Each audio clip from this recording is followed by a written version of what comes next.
Welcome back to Voices from the Other Side. Part I left us at Alaska's ragged edge, a highway with teeth, a blue wire whispering from Barter Island, a winter ferry that sails in July, a wolf that wears a brass bell, and a boundary stake that heals like enamel. If the ring still echoes in your ears or the snow looks a little too reflective, that's okay. You're ready for part Roman 2. From episode 6 to episode 10, we return to the far north where maps are suggestions and time negotiates with ice. Each night is a new door, flight paths with no destination, a library shelved in water strata, contracts with a living forest, and a road that shortcuts between now and not yet. Before we start, if you love this kind of cold-bone storytelling, hit like, subscribe, and turn on notifications. One click keeps our lantern burning through the whiteout. Tonight, episode 6, The Mail Plane to Nowhere, a black glass lake on the border, a red tarp with no footprints, a cabin that counts wings instead of miles. Up here, the sky doesn't just cover you, it keeps books. And the fare for the way home isn't paid in cash. Lights off, zippers up. We're wheels down on the middle of nowhere. Story 6, The Mail Plane to Nowhere. Rafe liked the mornings that hardly qualified as morning, when the sky was the color of an old fish knife, and the light came up grudgingly at the edges. He liked the work more than he admitted out loud. Anchorage had tried to turn him into a desk pilot once, and his chest had gone tight in buildings. Out here, in the part of Alaska where maps were suggestions and lakes invented themselves overnight, his breath ran free. He flew a battered Cessna 185 on straight skis with a belly pod for freight and a cabin that always smelled faintly of Avgas and wet canvas. His route was a necklace of cabins and outposts and trap lines along the border lakes. Half Alaska, half Yukon, all hungry for mail and medicine and gossip in brown canvas sacks and rubber-banded bundles.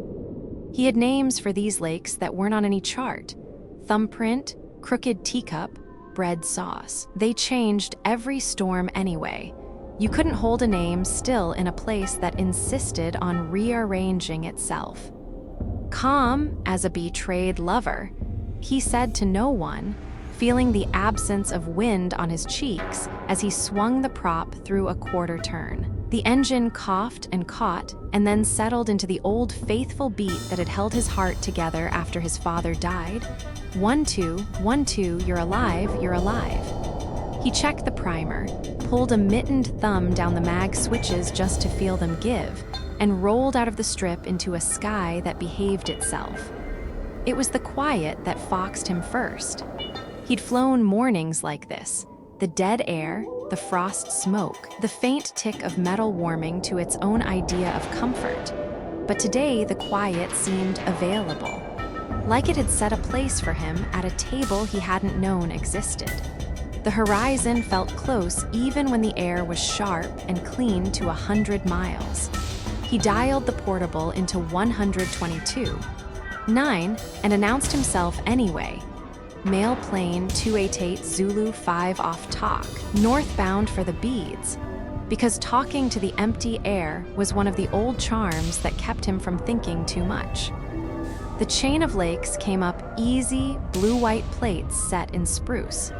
He hit his first drop on a gully of a strip where a man named Ezra had left a green flag by the barrel to mean land, please, and a yellow one by the outhouse to mean don't use this outhouse. Ezra had written Rafe a letter in pencil that took him a warm cabin and half a thermos to read. A polite howl at how time was both endless and not nearly long enough. Rafe left him coffee and yeast and a magazine with a crossword already done and a note. Next storm will be worse before it gets better. He always wrote one-line predictions, as if he were a weatherman and not a man who pretended sky for a living. The second lake was new. Rafe had seen new lakes before. Permafrost side, shorelines put on different coats, and what had been a meadow last summer became a skate rink oval that looked as if God had taken a cookie cutter to the land. But this one was a perfect mirror. an oval so smooth and so dark the sky hovered in it like a bird deciding whether to come down. Somebody had left a red tarp staked by a willow rod near the east shore. It was too neat, so neat that his back went hot between his shoulder blades. The tarp seemed to glow, though the sun gave nothing that could be called glow. He came around at 600 feet, tipped the left wing to get a look, and saw the tracks of nothing at all.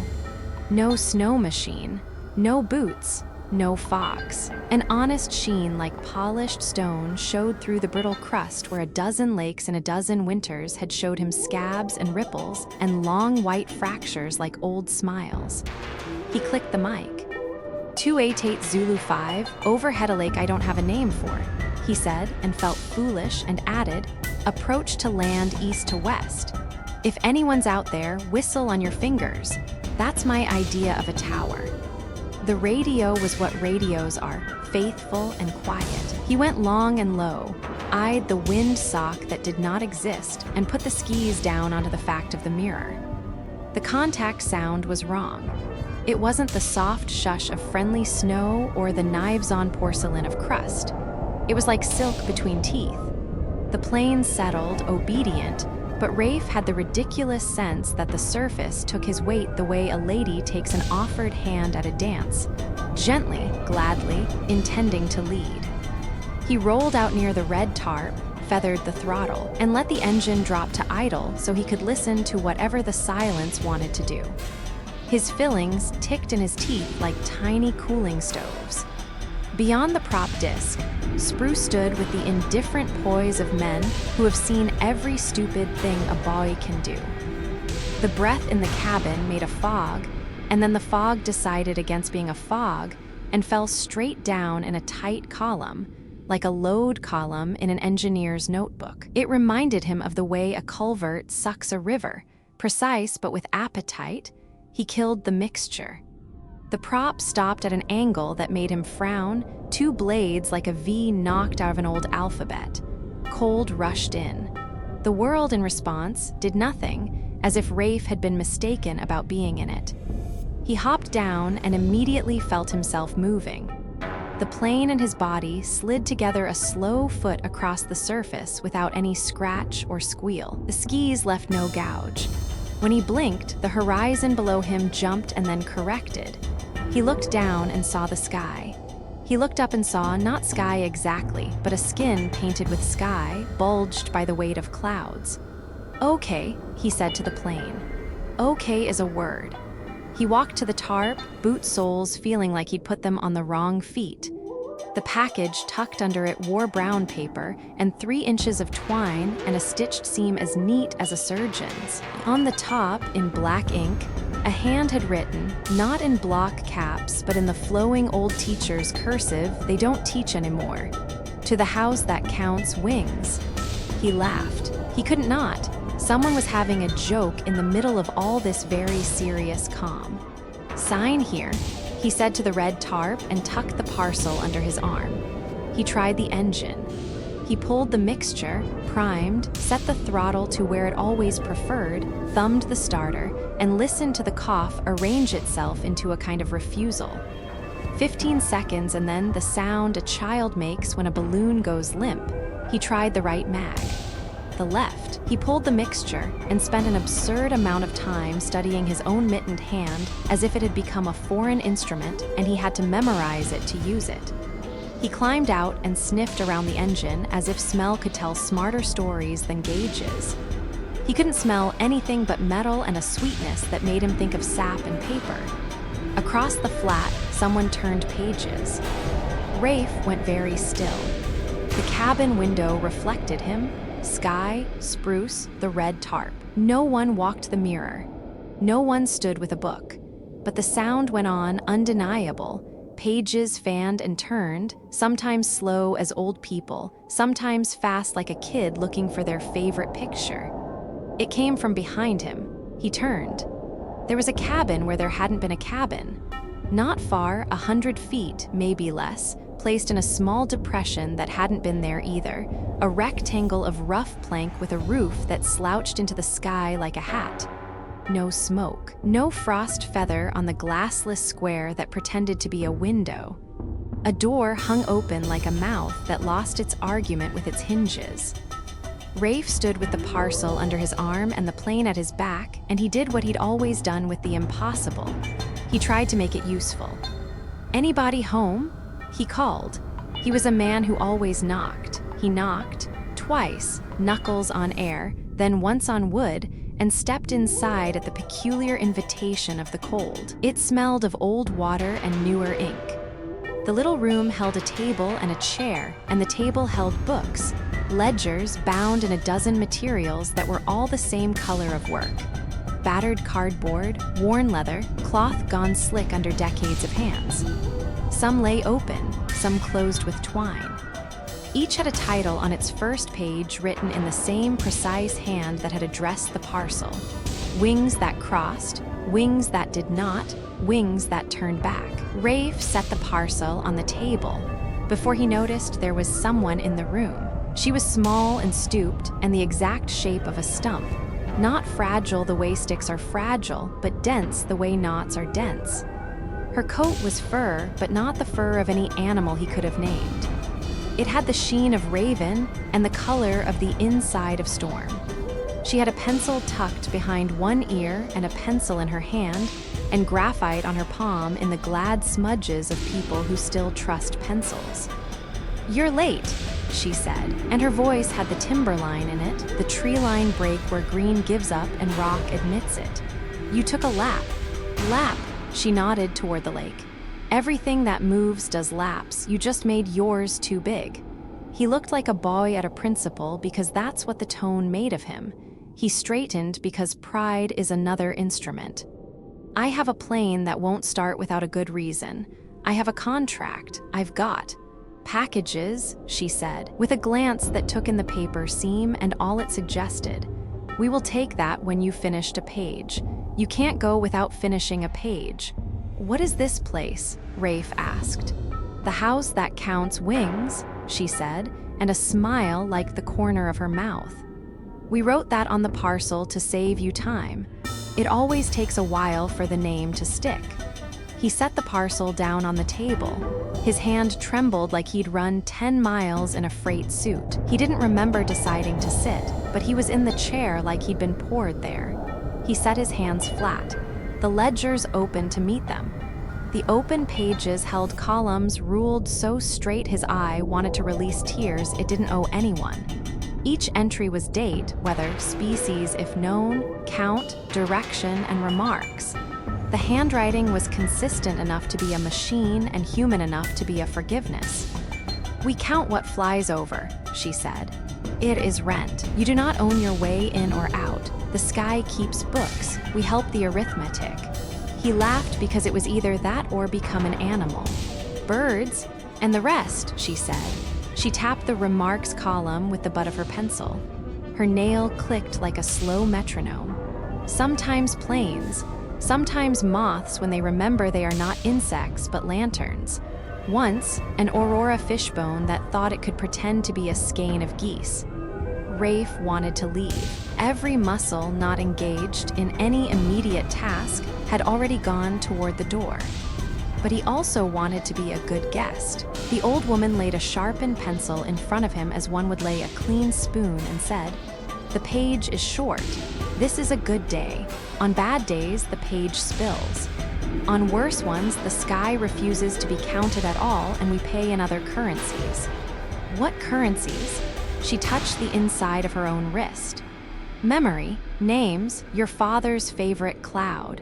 Your daughter's word for the black you see when you close your eyes. We avoid those taxes by being diligent." Something about the way she said father made a tuned wire inside him hum.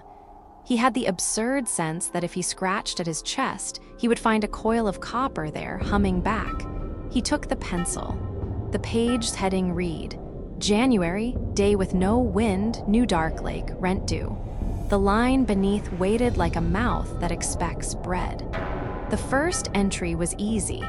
The sky pulled a skein of ptarmigan low and south. He recognized the signature, the way they fly like a rumor refuses to be stopped. "Ptarmigan," he said, South, 50. 48, she corrected gently. Two turned back to remember something they left behind.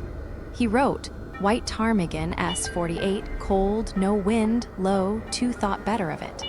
The second entry was not birds. A long black shape slid the underside of the mirror as if a shadow was taking a swim. At first, he thought it was a musk ox on bad ice. Then he thought he was being an idiot. The pencil walked of its own accord. Northbound, eligible for count, not animal, reflection moving without source, draft felt in teeth. Good, the old woman said. Write what is true and self-careful. Don't worry the words into lying. Lying is expensive. He counted for an hour that took a lifetime and 5 minutes.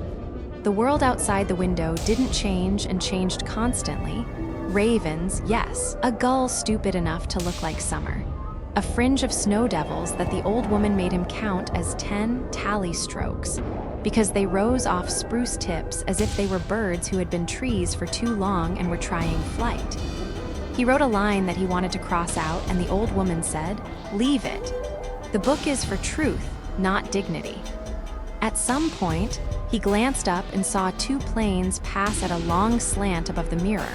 Old shapes in old livery. An army star faded to a ghost at the arm. Prop arcs making patterns Rafe could feel on his skin.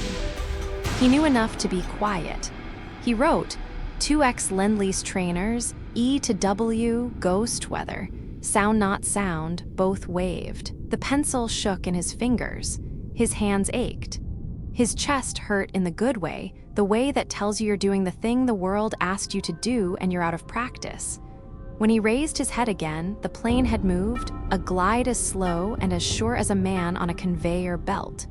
10 feet, maybe 12, and no scratch, no sign. The skis were threaded with a sheen like oil that wasn't oil. Time's a slip nut in here, the old woman said, following his eyes. It holds when you tighten it and then releases itself to remind you who it belongs to. Keep going. He looked down at the ledger and his own mouth betrayed him. Under wings that turned back, someone, some version of him, had already written his tail number, N288Z5. The handwriting was his. The remarks field said, without malice, engine refused flattery until rent paid in ink. That has a sense of humor, he said. Humor is the last tool we are allowed, the old woman said. After that, it's teeth. After the page was full, and it was full in a way that made him ashamed of all the forms he'd ever rushed through to go fly, she set her pencil down and stretched her hands, and he noticed the graphitic gloss on her fingertips had left prints on the table that were not in the shape of fingertips at all but in the shape of feathers. You can go, she said. Leave the package. He cut the twine with the little hook on his multi-tool because dignity has to be balanced with obedience, and the paper gave with a sound like a sigh from his childhood. Inside were ledgers, plain as bread, blank. He ran a thumb over the first page and the paper burned warm under the pad. They'll last a few years if no one gets greedy, she said. Then you or someone you tell or someone who pretends not to have heard will bring more. You can't order these from the state. He hated himself for the dryness. He wanted to say, will it be me? Will I be the one? Will it cost more next time? The state has different books, she said, and the kindness in her voice almost broke him. We don't need them. They don't need us. But we both keep people alive by pretending we do. He walked to the door, and the world outside had agreed to be itself again. Spruce were trees. The mirror owned the sky and not the other way around. He shivered as if he'd just come in from cold instead of going out into it. His breath made a proper cloud that collapsed like a tent. The engine started like a dog that hears its name and wants to prove it remembers. He taxied with a caution that veered toward reverence and turned into the glimmering of the runway like a man entering a church he hadn't been to since he broke something that used to be a marriage. The skis didn't bite, they were carried. He committed. The plane lifted, smooth as a confession said right. As he climbed, he risked a look back, a sin forgiven before it was committed, and the cabin was not there. The red tarp remained. The parcel, he thought, sat on that table and would sit until hands opened it and the first page took ink. He flew his route and delivered to Ezra and to a woman named Leanne who swore without heat, and to a college kid wintering over at a fish camp who handed him a piece of poetry and apologized for it. Wind came up finally and shook the frame. He shook back, laughed into the mic, and didn't tell anyone anything because that's how you protect a thing you don't own. Night has a way of widening old cracks. Rafe's sleep was usually the frank sleep of the worn fleece, on, off, warm, out. That night he lay with his eyes open and felt the ledger headings in his mouth like a prayer he didn't know he knew. Wings that crossed, wings that did not, wings that turned back. Over and over until the words became code, and the code became counting, and the counting became the heart in his chest, steady and implacable. He tried to fix it by drinking half a cup of whiskey, and then burned his tongue on coffee because the whiskey had lied about being warm. He tried reading a tattered mystery where the detective solved things by touching fences and listening to them ring. He tried the radio. It gave him a preacher 4 states away telling him the world is a ledger whether you like it or not. He turned it off and listened to the building to see what it said about him. The next week, the sky behaved and the lakes kept their shape. He flew as if flight had not changed him. In the back of his head, he corrected himself and wrote, in a neat hand, Rafe, revised. He passed the Mirror Lake, and there was a red tarp and no cabin, and he passed it like a good man passes a one-slove on a street, eyes forward with a bruise happily hidden. Storms stacked in the second week. Ribbons of wind ripped through the spruce so they roared like the inside of a seashell. He parked the 185 with its tail into the blast, tied the wings like a parent ties a child's mittens, and waited until the hangar door stopped trying to teach him to fly the wrong way. The day the storm lifted, he lifted too. The chain of lakes sparkled with the mean glitter of surfaces that want to dare you. The Mirror Lake was back to being a plate that wanted to be a sky. He circled once for luck. He told himself he was looking for drifts. He told himself a man should be thorough in his job. He told himself the parcel he'd left would be opened fine without his gawping at the door. He landed because wanting and doing are neighbors and their dogs share a fence. The skis whispered. The prop stilled. The silence took him by the elbow and helped him out of the seat. There was the cabin. He didn't pretend to be surprised. Old men in his life, the ones who had taught him ropes and maps and the tradition of knowing what to do without admitting it, had all been men who observed the world into giving up its secrets. Pretending not to see things had never saved any of them. The door swung. The room was the room. The ledgers were the ledgers. The smell was older, maybe. A warmth had entered and not left. The chair was empty. On the table lay the parcel paper folded to a square perfect as a packed cloth.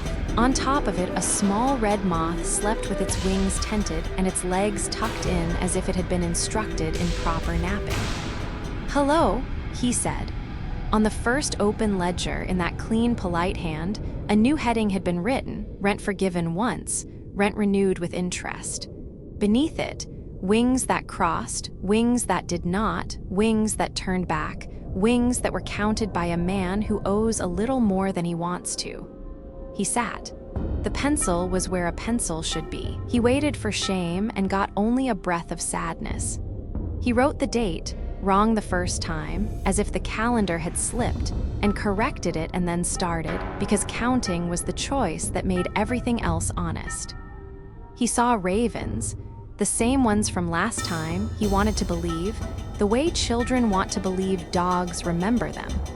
He saw a skein of cranes in a month no crane should choose, thin as threads pulled through cloth. He counted the vapor off his own breath when it rose in a stream that curled like a feather. The old woman did not appear. He didn't look for her. He felt watched in the way you feel watched by something that has invested in you. Not a predator, not a parent. A ledger. Around the middle of the page, the skin of the lake moved. It didn't crack. There was no sound. It simply flexed. He braced without deciding to. The plane slid an inch and then another. He could not tell whether it was being pulled or whether the world was rearranging itself under it. A large shadow slid under the mirror. Rafe caught himself holding his breath and punished himself by breathing again. The shadow resolved into a double form and then into something that wasn't a form at all. Not fish, not seal, not boat. His fingers moved as if of their own accord. Under ice shape, large, moving like a question, declined to answer. He wrote a number because the ledger asked for one and was glad no one was around to watch him invent. When he finished the page, the red moth lifted, circled his head once, and then landed on the pencil as if to weigh it down. He put the pencil aside before the moth could harm itself. He stood. On the far wall, in the place there had not been a window before, there was a window now. It looked into nothing ordinary. Through it he saw rows upon rows of ledgers, stacked to a ceiling that was not a ceiling, their spines facing outward, titles handprinted by the same hand, and beyond them a darkness that was not empty but full of the idea of counting. He left the room without the old woman's permission and without her wrath. Outside, the plane looked humble. He touched the cowl the way a man touches a horse before he mounts it. When he climbed in, the key turned and the engine took it like a favor. He taxied and lifted, and the skis parted the stubborn air in a sigh. On the way home, he passed a wedge of light that had nothing to do with sun. It lay across the tree line like a ribbon laid on a quilt. He flew through it, and his fillings rang and his eyes watered, and he said aloud, without any wit at all, "That's enough." Years later, because a story like this is as much a seasoning as it is a meal, Rafe forgot names and remembered weathers. He could recite the smell of the day a south wind bullet its way through in March. He could recite the temperature at which spruce snapped and the way the sound carried. He could not always remember the faces of the men he delivered to, but he remembered their boot sizes and the way they opened packages as if receiving a letter from a body they used to wear. He took to speaking the ledger headings under his breath before sleep. Wings that crossed, wings that did not, wings that turned back. He would get to the last and feel a sorrow that had nothing to do with anything he could point at. He had the constant sense that he had counted one pair too many, as if something invisible had flown with him the day he left the house, and he had dutifully recorded it and then failed to notice it in the world. Once, in town, a child pointed at his mouth and said, "Your teeth are ticking." He laughed and set the kid on the seat of the 185 and let him touch the yoke and told him how to breathe when he got scared. At night, Rafe sometimes woke at 2:13 with the certainty that the red moth was resting on the pencil somewhere very far from him and very close. He didn't take people to the mirror. He told no one the name of the house. Ezra would have written poems at it, and Leanne would have made it a bill. The college kid would have made an acronym and wrecked the thing in an attempt to save the paperwork. Instead, Rafe did what he did best. He kept flying, and when he passed the lake, he kept his eyes forward and did not let the part of him that was a dog drag him by the heart to the door. On the last winter before his hands began to unlearn throttle and mixture, the engine coughed once on that lake, and he knew without knowing that the ledger on the table had gone thin. He landed. Less fear now than a companionship you feel when a road has known your tires longer than the men in town have known your name. The cabin was as it had been. The old woman sat in the chair and looked tired in a way that had nothing to do with sleep. "You'll have to carry the next ones in," she said, and he didn't ask from where or for whom. He left a sack of ledgers with blank spines that he had bought for cash in a big city store where the clerk had said, "You a teacher," and he had done the brave thing and nodded. He counted a page that had more moths than birds. He wrote in remarks how a warplane passed overhead that carried no sound and how the sound arrived 10 minutes later and was grateful anyway. When he turned to go, the old woman touched his sleeve. Her hand was small and dense and warm. He turned back because men like him are raised to answer that touch. She didn't speak. She only put one finger on the inside of his wrist, right over the blue line that banged away there, and then let him go. He took off into a sky that had something like a smile in it, a line of brightness where there had been none. He flew home with nothing in the cabin but the warmth of a job that never ends. He died on a summer day that smelled of fish and dust. Ezra came to town for the potluck and brought a poem that used too many words for quiet. Leanne brought a cake that pretended not to be a cake. The college kid, now a man with a radio voice, said on air that Rafe had been the kind of pilot who put the plane down where angels might fear to walk. In the hangar, the wing struck of the 185 hummed in heat that wasn't in the air. The evening after the funeral, a red moth tapped the hangar window 3 times and then was not seen again. And years after that, on a winter morning that hardly deserved the name, a bush pilot with a different name and the same job landed on a lake so black and so smooth it wore the sky like a coat. He found a red tarp where no tracks led. He picked up a parcel tied with twine that said, in a hand already friendly to him, "To the house that counts wings." He laughed and tried his engine and it refused. He heard pages turn. He turned around. A cabin stood where the world had agreed to have one. He went in because men go in, and on the table was a pencil and a ledger and a note in a neat hand, rent due. The handwriting looked like Rafe's if Rafe had ever practiced his penmanship on purpose. No one owns the way out. You rent it. You pay on time, in pencil, with attention. You try to count what crosses, and you leave blank the parts you aren't honest enough to name yet. And if at night your teeth tick and you whisper headings into the ceiling until the ceiling becomes a ledger and the ledger becomes a sky, that is nobody's business but the house's and yours. Snow keeps 2 kinds of ledgers out here, the kind you write and the kind that writes you back. Rafe learned that the hard way on the lake that had no name, counting wings in a cabin that arrived after he did. He left with his plane lighter than when he came, a page missing from his hours, and a red moth tapping at the empty place where a door had been. Follow that moth a few ridges west, and the tally changes from birds to breaths. The border cut appears and disappears with the weather, a white scar that argues with maps. Men run trap lines that braid toward it because work is the only line that cannot slip overnight. One of those men tells himself 4 is enough. 4 cabins strung through 40 miles, food, tools, sleep, storm, and no room in the order for superstition. But the woods are bookkeepers too, and when they turn a page, a 5th cabin crowds the margin. Familiar roof, wrong wall for the stove, a bed with a dent that belongs to someone who hasn't slept there yet. If Rafe's sky kept account of wings, this place keeps account of names. Tonight we trade the rumble of a ski plane for the soft knock of a stovepipe. Next, the Sourdough's 5th cabin. Story 7, the Sourdough's 5th cabin. Jay always said 4 is enough. On a line as long as his, 40 miles of creek, bench, muskeg, and cut spruce.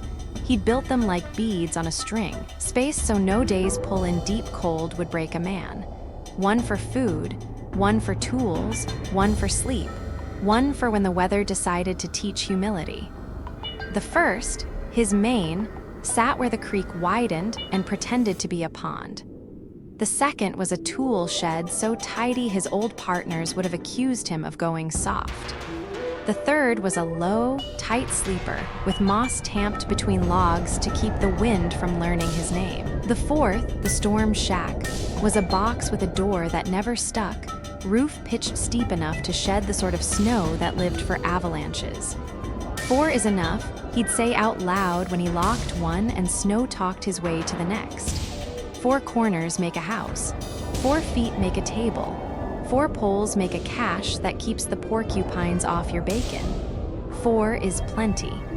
The border cut ran like a scrape through the timber a few miles to the east, a ruler line where the spruce gave up, a white swath that defined where Alaska ended and the Yukon began. On still days, the cut looked like a mouthful of missing teeth. On windy ones, it howled. Don't run your line right to it. Little Pete told Jay the first autumn he came north with a head full of old magazines and a chest full of newly sober. Trees don't like to be told they stop there. Neither do men.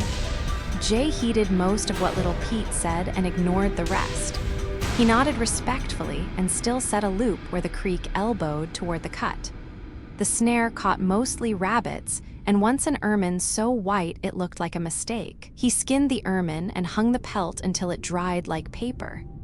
4 winters in, he heard the rumor every real sourdough hears even if he calls himself something else: the 5th cabin. No one agreed where it sat, only that now and then you'd see it out of the corner of your eye where a cabin never had any business being. Past the next bend, in a mirror of pooled water that turned out to be ice.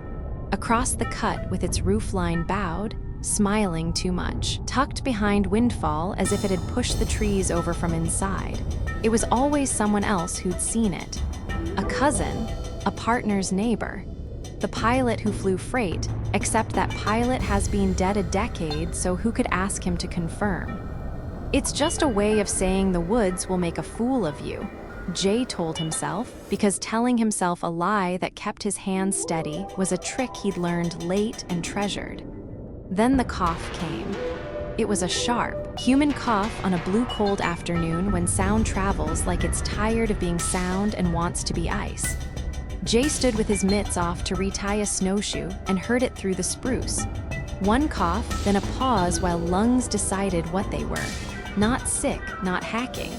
A cough the way men cough to announce they are there without spooking a partner. "Ho!" Jay called, polite as a chess move. No answer. He tightened the rawhide and listened. The cough repeated, a syllable of breath from a throat he could picture but not place. He pulled his sled off the trail and stepped into the trees, boots cracking a path through hoarfrost that rose like old man's beards. He walked by the feel of the land more than by the compass, trusting the little tells he'd earned. Rise in the ground means buried root. Tilt in the light means a clearing ahead. Silence that grows is water pretending to be something else. He smelled wood smoke before he saw the cabin. It was his cabin. It was not.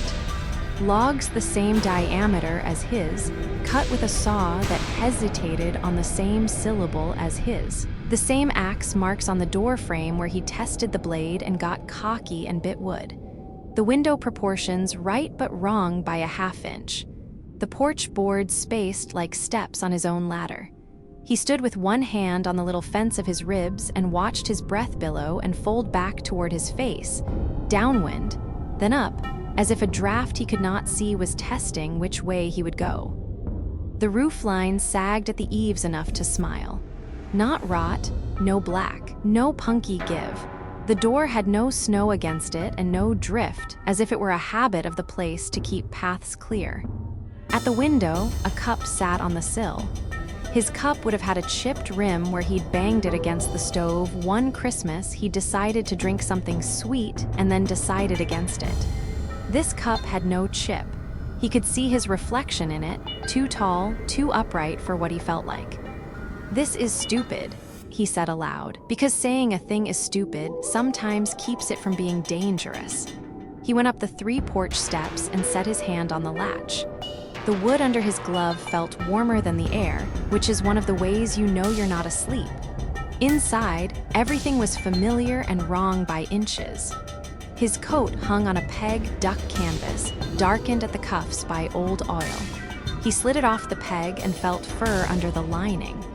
Not rabbit, not beaver, not wolf. The nap was short and lay every direction at once, so that when he smoothed it, it roughened elsewhere like closing eyes in a room full of mirrors.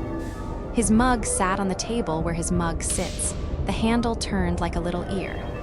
When he lifted it, It hinged empty and cold above a ring that shouldn't have been there. A watermark with no water, a ghost of a habit he hadn't made. His spoon, carved out of birch one evening when his hands needed wood, lay beside it, grain reversed. He knew the notch where his knife had slipped. In this spoon, the notch was on the other side. The stove was on the wrong wall. That rattled him more than it should have. He turned to it anyway, because men in weather and men in fear both turn toward heat. It was a box with a black door and a strap of tin bent into a handle. He recognized the weld as the same crack he'd given up fixing at his own place, because sometimes defeat is economical. The pipe ran up and bent and dove into the wall where no room should be. He reached for the stove's latch, and the draft took his glove. He felt air pull past his hand like the breath of a sleeping thing that had decided to inhale longer than you would consider polite. The damper rattled. A paper on the table lifted its corner and settled again. That tremble is what opened his throat to the cough that wasn't his. 2 quick hacks from the far side of the wall where the stovepipe vanished. Then silence layered on silence like blankets. Jay froze with his hand on the latch. He tilted his head. Sometimes the woods throw you your own breath to get you to chase it into the wrong place. Sometimes it's not the woods. He listened for the clicking and whine of rodents in the wall, the little scrabbling that announces the living. Nothing. He lifted the latch and opened the stove. Cold emptiness and faint brown scent of creosote breathed out. No coals, no heat. He took the poker and tapped the ash. It was fine and pale as sifted flour. Behind the stove, the clean-out plate was bolted to the wall with 4 cross-headed screws like buttons on a shirt. He crouched and tugged the plate. 2 screws turned easily. One was tight. The last was warm. Don't, he told himself, which is another way of saying do it. You already walked into this thing.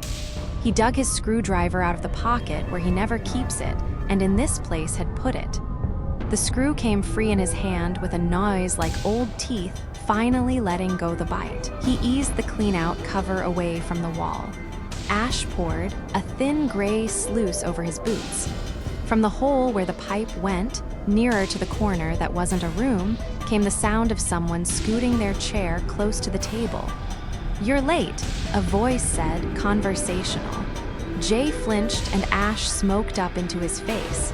He wiped his cheek and came away gray like a coal miner in reverse. "For what?"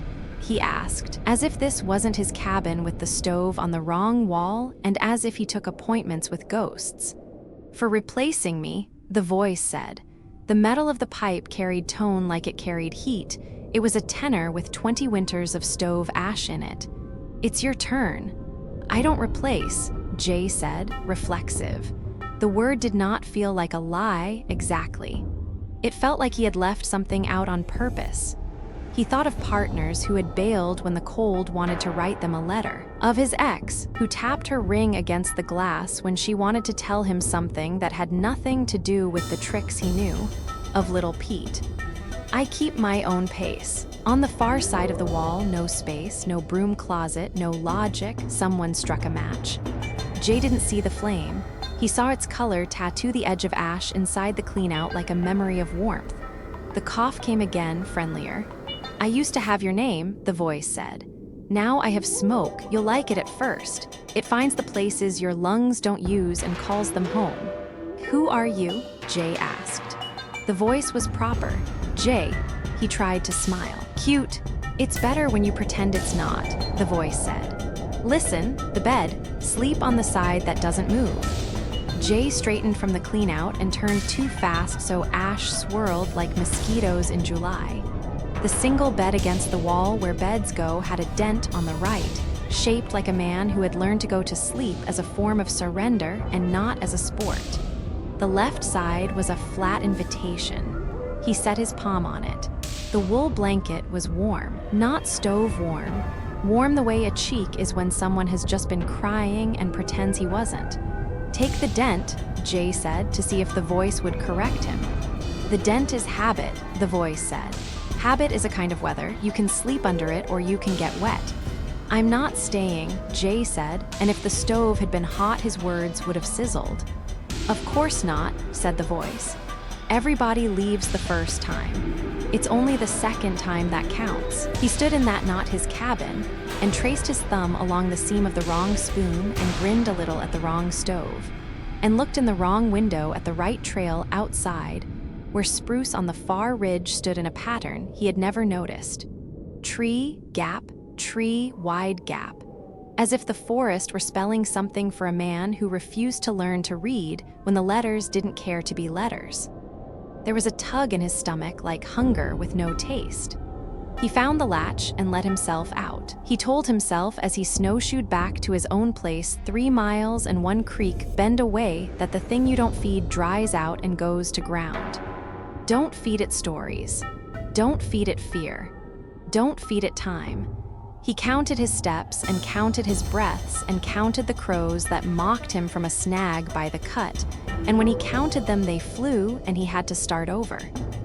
At home, his own cabin was the same as it had been except the cup sat on the sill with the handle turned wrong. He picked it up and it was warm. He drank water and tasted ash. He slept badly and woke with creosote stains on his hands like he'd been widening a flue in the night. He scrubbed until the skin went bright and the color remained. He touched his cheek where you touch yourself to be sure your face still fits. It felt gritty like someone had breathed through him. For a week he tried to outwalk it. He hauled traps. He checked sets. He carried the weight of the iron and the cold with the obstinate cheer you earn with sobriety and work and miles. At night, something knocked in his stovepipe like a soft fist. He pretended it was wind teaching him his own name. On the 8th day, he packed a saw, a broad brush, and a gallon of red paint the color of a barn and a heart and a stop sign. Mark it out of existence. He told the dog that came sometimes and sometimes didn't, the kind of dog you can't own because it never learned how. Paint it so wrong it can't pretend to be mine. Cut a corner off and make the roof frown. He found the cabin in a place it hadn't been, which he had expected. It sat 200 yards nearer the cut, as if it wanted a better view of the line. Fresh smoke curled from the pipe, which was funny since he had not lit anything. He stopped on the porch and cocked his head, listening for voices the way a man listens for rot in a beam. He heard only the sort of quiet that feels like someone has just left the room. Jay dipped his brush and laid a stripe of red across the door frame. The wood drank the color in one bright swallow and then spit it back dull, the way a lake will accept a stone and then show you nothing. He painted an X across the window. The paint crawled to the edges of the glass and pooled in the corners. He put the brush in the pail and set the pail on the step. He took the saw to the porch rail and cut it twice, and in a way that would have made little Pete yell. Then he leaned the cut piece against the wall so the face of the cabin changed. Language for a house is like language for a man. You make your face and the world answers. When he looked up, there were 2 cabins. They stood shoulder to shoulder like a pair of cousins who don't like being introduced.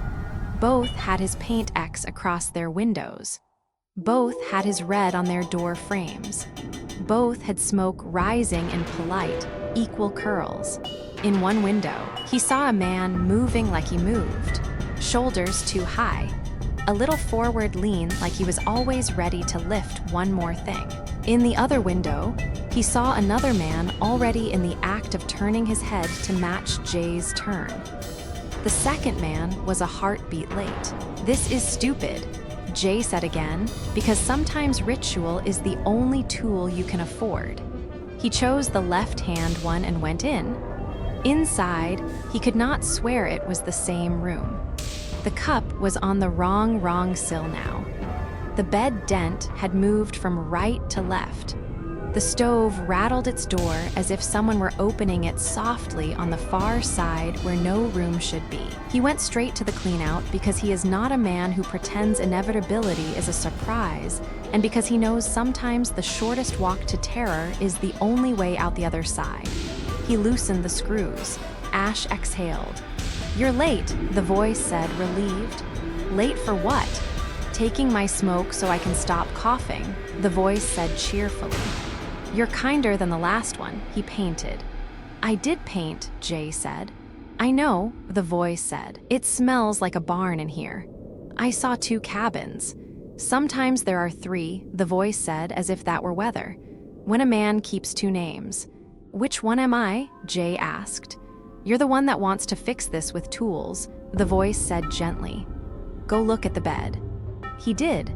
The dent was huge and soft and so precisely shaped that for a moment he felt the odd temptation to fit himself to it, the way a hand finds a pocket in the dark. He put his palm on the flat side and it was warm again, warm like a cheek, and this time damp as if someone had just lifted their head. He snatched his hand back and ash streaked his fingers. "Sleep on the side that doesn't move," the voice said a 3rd time, patient as thaw. "If you take the habit side, you'll wake up in someone else's dent. If you sleep in the new place, you can wait until you're ready to decide." "Decide what?" "Whether to be smoke," the voice said, "or something that a stove remembers as heat." Jay left because leaving is a muscle, and he had kept it strong. He closed the door quietly because there are some acts you perform not for utility, but to prove you can still do them.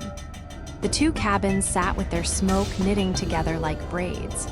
He stood between them in air so cold it made his teeth announce their presence. He looked to the cut. It glittered with sun, frosted to a fine glitter. The lines smiled oddly, like a man wearing a borrowed mouth. He went home the long way, not because he thought distance performed miracles, but because he wanted the time to decide what he believed about what he had seen. The world agreed to be ordinary. Whiskey Jack scolded him for walking under their tree. A hare lifted 1 foot reluctantly from a track and set it down in the next. The creek talked the same conversation ice always has with water. At his mane, the bed had a dent on the side he swore he had never slept. He stood and stared until staring became its own weather, and then he laughed, a little sharp at the end, and he dragged the bed across the room and put it under the window, which is wrong, but so is a lot. He lay on the flat side, because he is not an idiot, and he kept his eyes open until he couldn't. He dreamed of many men turning their heads an instant late. He dreamed of names written in ash and licked away by draft. He dreamed of little Pete coughing once in a shack that had no stove. Days followed. He woke with creosote on his palms every morning until he started sleeping with gloves. This is funny if you haven't lived alone long enough to understand. The dog refused the bed and slept under it, which, to be fair, is its right. When he sat at the table to mend a line, his cup was always warm whether there was anything in it. The stove knocked on its own schedule. When he tapped back once as a joke, someone on the far side of the no room tapped twice, hurt. He tried not to go back. He didn't go back exactly. The 5th cabin went back for him. He'd be walking a stretch he knew so well he could have listed its telltales in his sleep. Spruce with a lightning scar. Drift that never formed the same twice. A tangle of old barbed wire from when men had different ideas about ownership.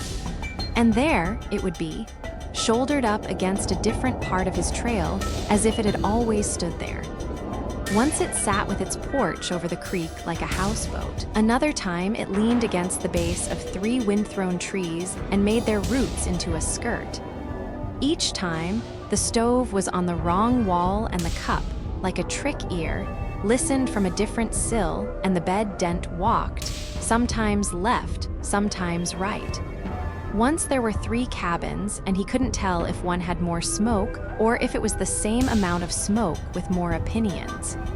He tried meanness. He boarded up the window that showed his trail spelled into letters by trees that didn't care about alphabet. He nailed the clean-out shut. He put the wrong spoon in his pocket, and when he arrived home, his own spoon had moved to the other side of the cup.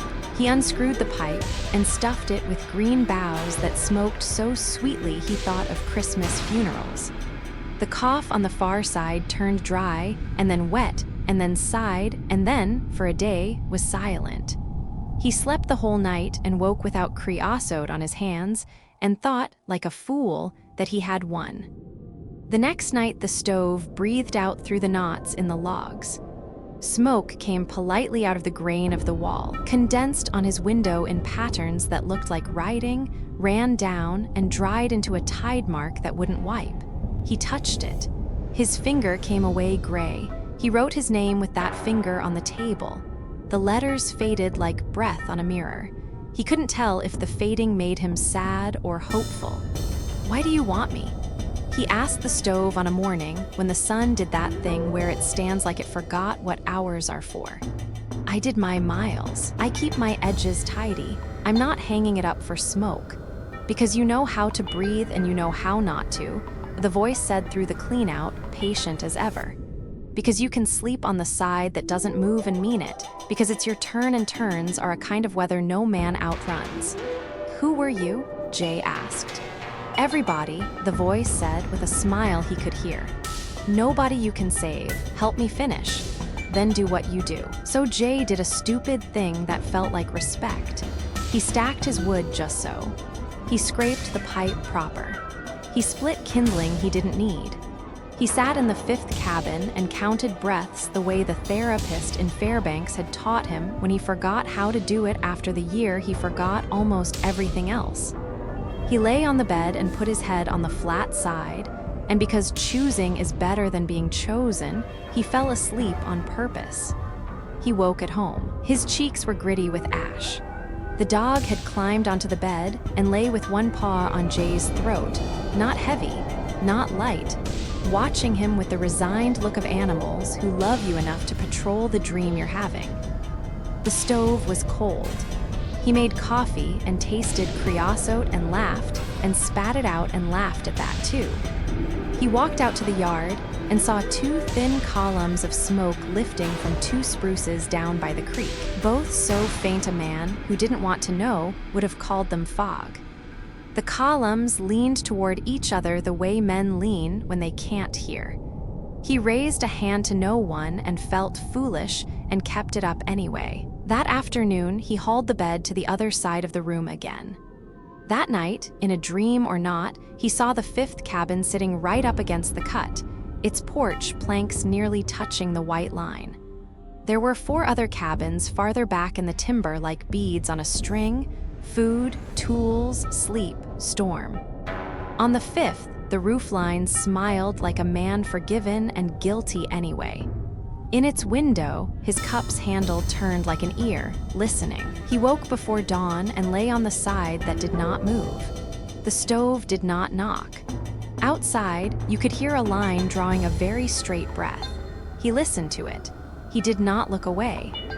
By spring, trappers on that stretch would say they'd seen a man with a red brush painting excess on places that refused to hold paint.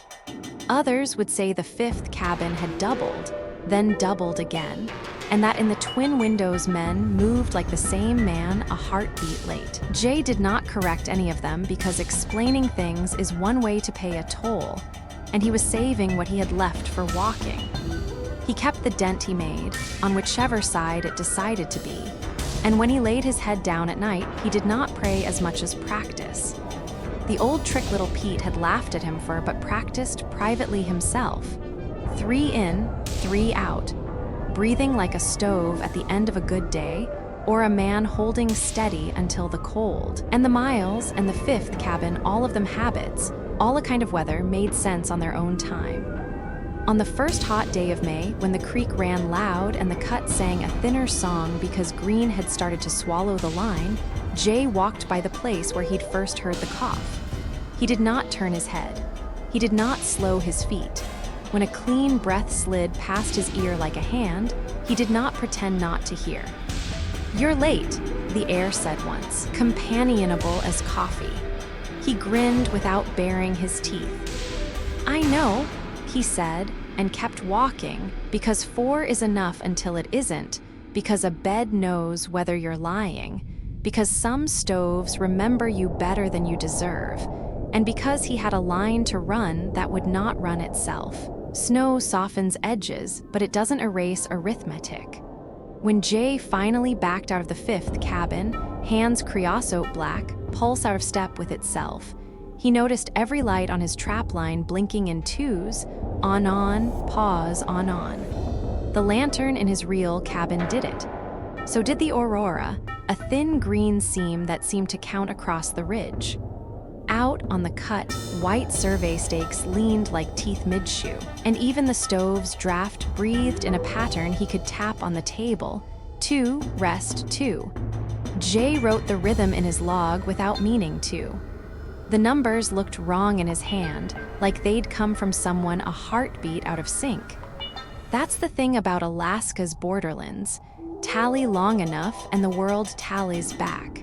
Some people keep their counts in notebooks, others in scars. And some places, offices you could miss if you blink, keep them in steel drawers that breathe very softly after midnight. Follow that double blink south along the Yukon to Eagle, where a tin-roofed room answers the phone night division. Here, reports of wayward lights are filed, stamped, and when the sky insists, fed to a cabinet with an appetite for order. Tonight, porch bulbs will pulse a code kids understand without learning. The river ice will pop like a metronome. And at 11:14 p.m., the line will ring with a voice that isn't a person asking, very politely, to be counted. Story 8, the Bureau of Lost Lights. The sign out front still said Division of Aeronautics, Night Operations, but everyone in town called it the Bureau of Lost Lights. The brass letters had been ordered in the 70s and beaten by winter into a kind of shrug. And if you came after dark, you could miss the whole building the way you miss a single star in a noisy sky. It was a one-room office with a tin roof that amplified rain and a view of the Yukon River that in January looked more like a scar than a river. If you phoned Eagle to say you'd seen something, the call came here. If you walked in shaking with a story you didn't quite want to own, you sat in the plastic chair by the coat tree and tried to describe it while your breath made cartoons in the cold. Mara had the night shift. She liked the misfit hours, the way the world thinned down to maps and voices, and the pencil quiet of a winter midnight when even the dogs took the hint and slept. On paper, her title was night clerk. On the phone, she answered, Night Division, because the economy of it felt respectful. Outside of conversation, she listened to the heater cut in and out, and the river make its own small noises beneath the ice, which a person could hear if they were patient, and if the wind was only pretending to howl. She kept the window cracked an inch because the office smelled like dry paper and old coffee otherwise, and she liked the way cold kept her honest. There was a metal filing cabinet at her back with drawers that stuck unless you were kind. It came with the job. Nobody knew who'd hauled it in. Someone had painted night in block letters down the side, and someone else had tried to sand the word off and given up when the paint fought back. Inside were reports. Lights that were aircraft, lights that were satellites, lights that turned out to be flood lamps on a wayward barge, lights that were snow machines before a squall dropped the ceiling and turned exhaust into church windows. Lights that had no patient explanation. The old logs were handwritten in a dozen hands that had learned to print for clarity, because the lights you were trying to capture always tried to wriggle off the page. Around 9, the highway went quiet. 10 brought the wind like a rumor of something that might turn out to matter. At 11, the aurora stitched a modest green hem across the northern horizon, and Mara noted it in the ledger and forgot to care. The phone rang at 11:14, a woman out by the old airstrip reporting numbers in the sky. Like digits, she said, apologizing, like someone was holding up a translucent clock. Where? Mara asked. Azimuth, elevation. She could play the part of official even when the oddness rubbed her like a sweater. The woman laughed and said, up, and hung up, embarrassed at herself. The second call at 11:22 was a man on the bluff. Same thing, he said, breathless and trying to square his description against the dignity of his age. I know satellites, I know planes, this was arithmetic. The third call, 1126, came from 2 kids at the school who should have been in bed and weren't. It's making math, the boy said, voice cracking, and the snowmobiles are counting with their lights. Mara stood and went to the door and looked up, because sometimes the work was that simple. The aurora was a rag this far south tonight, a low stripe across the roofs. It was not making numbers. The river was a gray tongue in the throat of town, fuming gently where air met ice. In the parking spot by the steps, the night division's Ford idled by itself, a behavior the truck had learned at some point and refused to unlearn. The sky held a perfectly ordinary winter silence, except she could hear the faintest whisper from inside, from the headset she'd left on the desk. She went back in, and the headset was warm when she put it to her ear. Warm like it had been worn on a human head. The earpiece breathed. "Night division," she said, a little too dry. A voice at the other end exhaled as if answered after a long wait. It sounded like a person whispering into a paper bag trying not to hyperventilate. It sounded like wind learning grammar. "We crossed without a permit." The voice said, careful, like English was a river too cold to wade. Mara sat down and put her feet on the steel bar under the desk the way you ground yourself when the floor tries to move. "Who is this?" she asked, and instantly felt silly, because the voice didn't belong in the category who. We were meant for farther north. There were other sounds behind the voice, tiny drum beats, a smearing like chalk brushed off a blackboard sleeve. "We were blown. Your line cut us. We need to be tallied. We don't issue permits." She turned and looked at the metal cabinet without meaning to. Its handles were anthropomorphic, stupid with charm. Sometimes it creaked even when no drawer was open, like breath in a chest. It creaked now. "You tally," the voice said, relieved to have reached the right office. "You tell the drawn line we belonged above it. The line is obedient to paper. Sometimes." The heater hummed and went quiet. The river spoke in the gap, a pop like an old man's knee. Mara reached for a blank form because her hands needed to be doing something. She wrote "Lost Lights" at the top because she had written it before, when a woman in spring had reported a low green dome that pulsed like a heartbeat over the school, and then winked out and turned into a porch light no one had screwed in.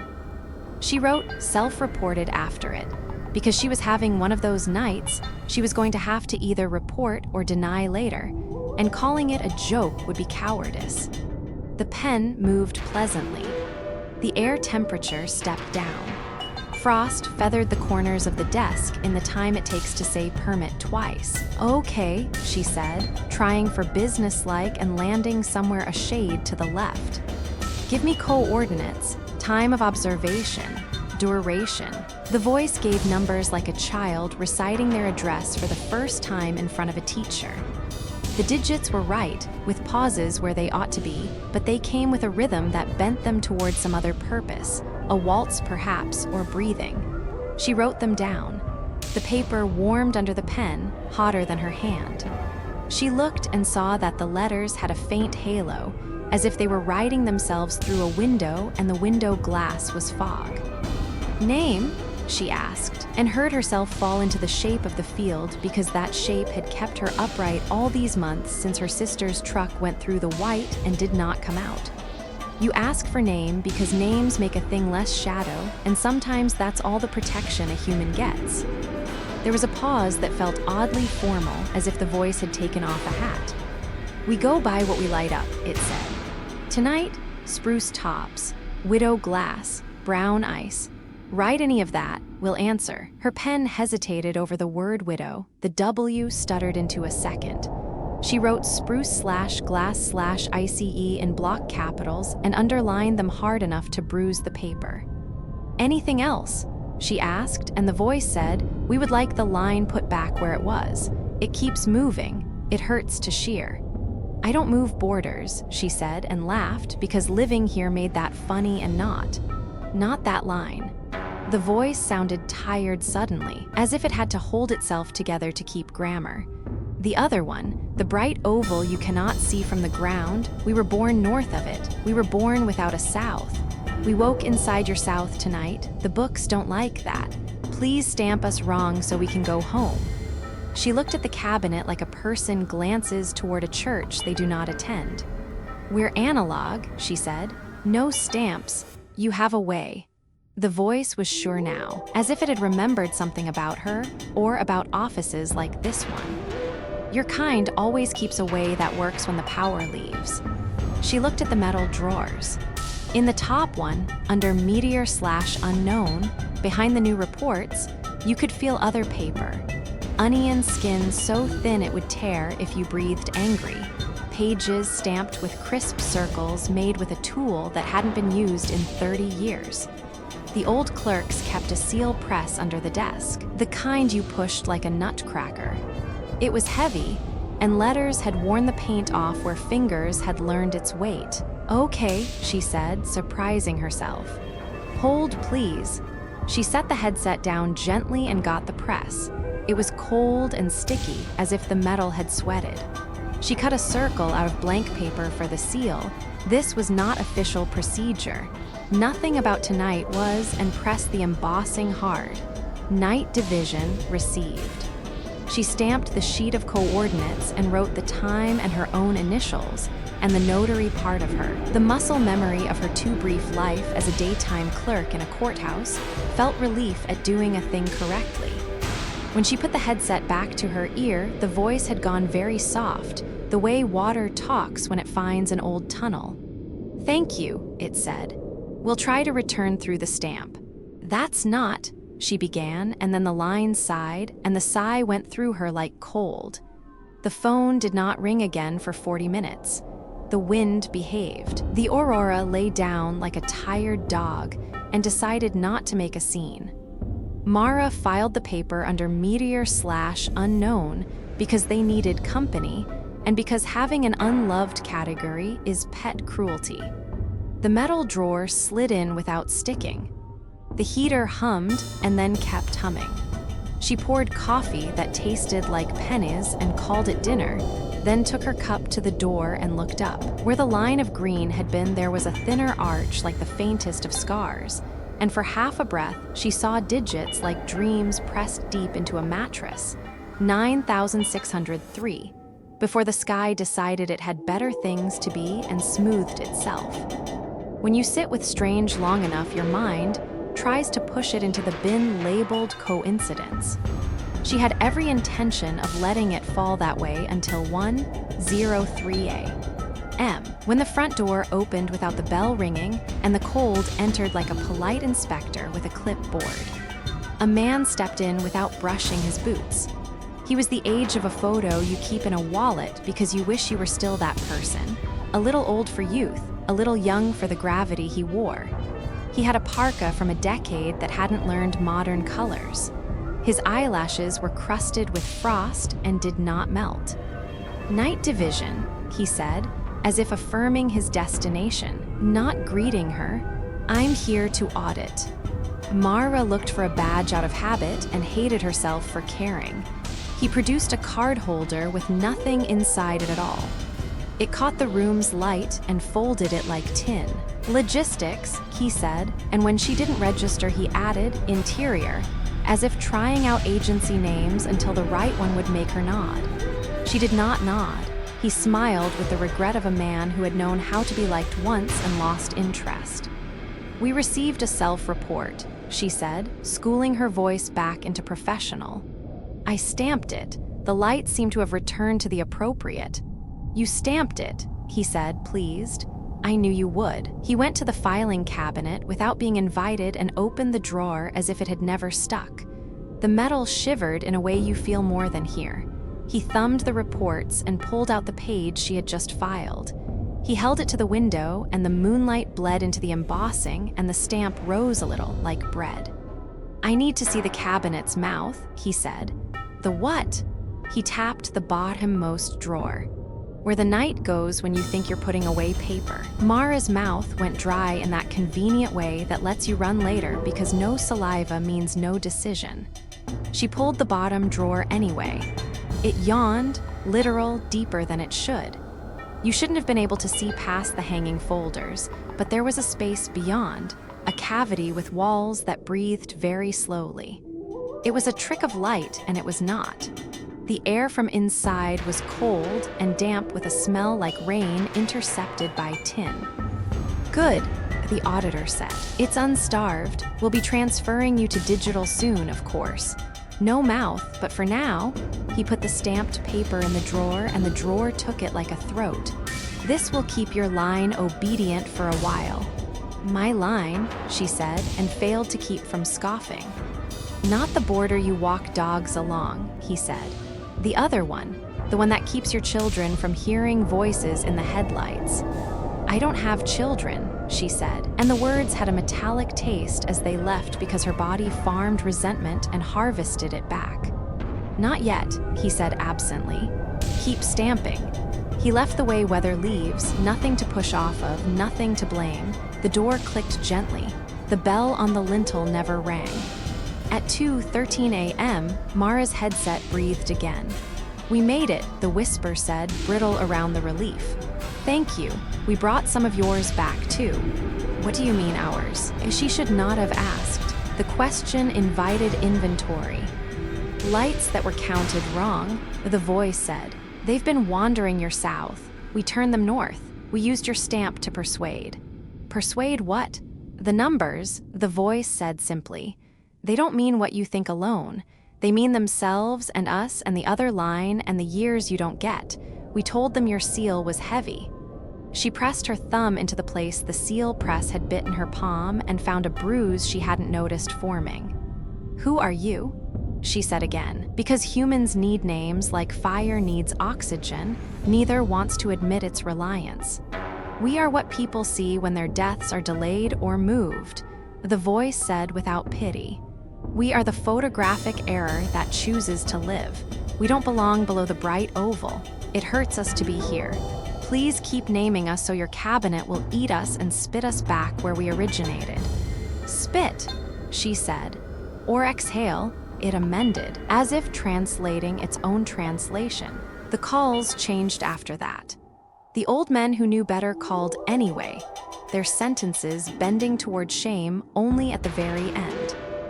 A pilot flying in from Dawson alone at night said his panel went dark, and his windshield turned into a fisheye lens full of digits, and he knew, not rationally, but like an animal knows whether, that if he turned slightly right, he would find a lake that had never been there. He turned left. A woman in a blue trailer across the river said her porch light got brighter and brighter, until she heard humming from inside the bulb that sounded like 3 people singing into a jar. A kid called to confess he had tried to whistle at the curtain of green to make it wave, a trick his auntie swore worked, and the sky had shuddered in a way he did not enjoy, and then wrote 2 numbers in icy breath above his mitten, 0 and 1. He asked if that was his grade. She logged each call. She stamped nothing she didn't need to. The cabinet's bottom drawer grew possessive. It took the stamped sheets with a huff like heat meeting cold. When she forgot to push it closed, the walls of the drawer breathed until the room's temperature matched something only it knew. You're talking to someone, Walt said around 3:30. When he came in for shift change coffee, he'd pretend to hate. He was 60 with a chin beard and a Department of Transportation vest and the humor of a man who had once been funny. He looked at her hand, which she hadn't realized she was hiding. You find a sharp edge to cut yourself on? Stamp, she said. Old tool. God, those things, he said, both fond and contemptuous. That cabinet still has the mouth. She blinked. You know about it. He snorted. Mara, I worked here when the Aurora decided to be a curtain between the school and the river for 3 days, and you had to ask its permission to go pee. I had a night when every porch light on the Yukon side burned silver, and everyone on the Alaska side burned gold, and we filled 2 drawers with reports, and the mouth was the only thing that stopped the line from dissolving. Sure, I know about it. You never said. You never asked, he said gently, and put a box of new forms on the desk as if the earth didn't move. You want a donut? She wanted more than a donut. She wanted a day with a different architecture. She wanted to ask the lights to pay for what they took when they came south and made numbers in the wrong sky.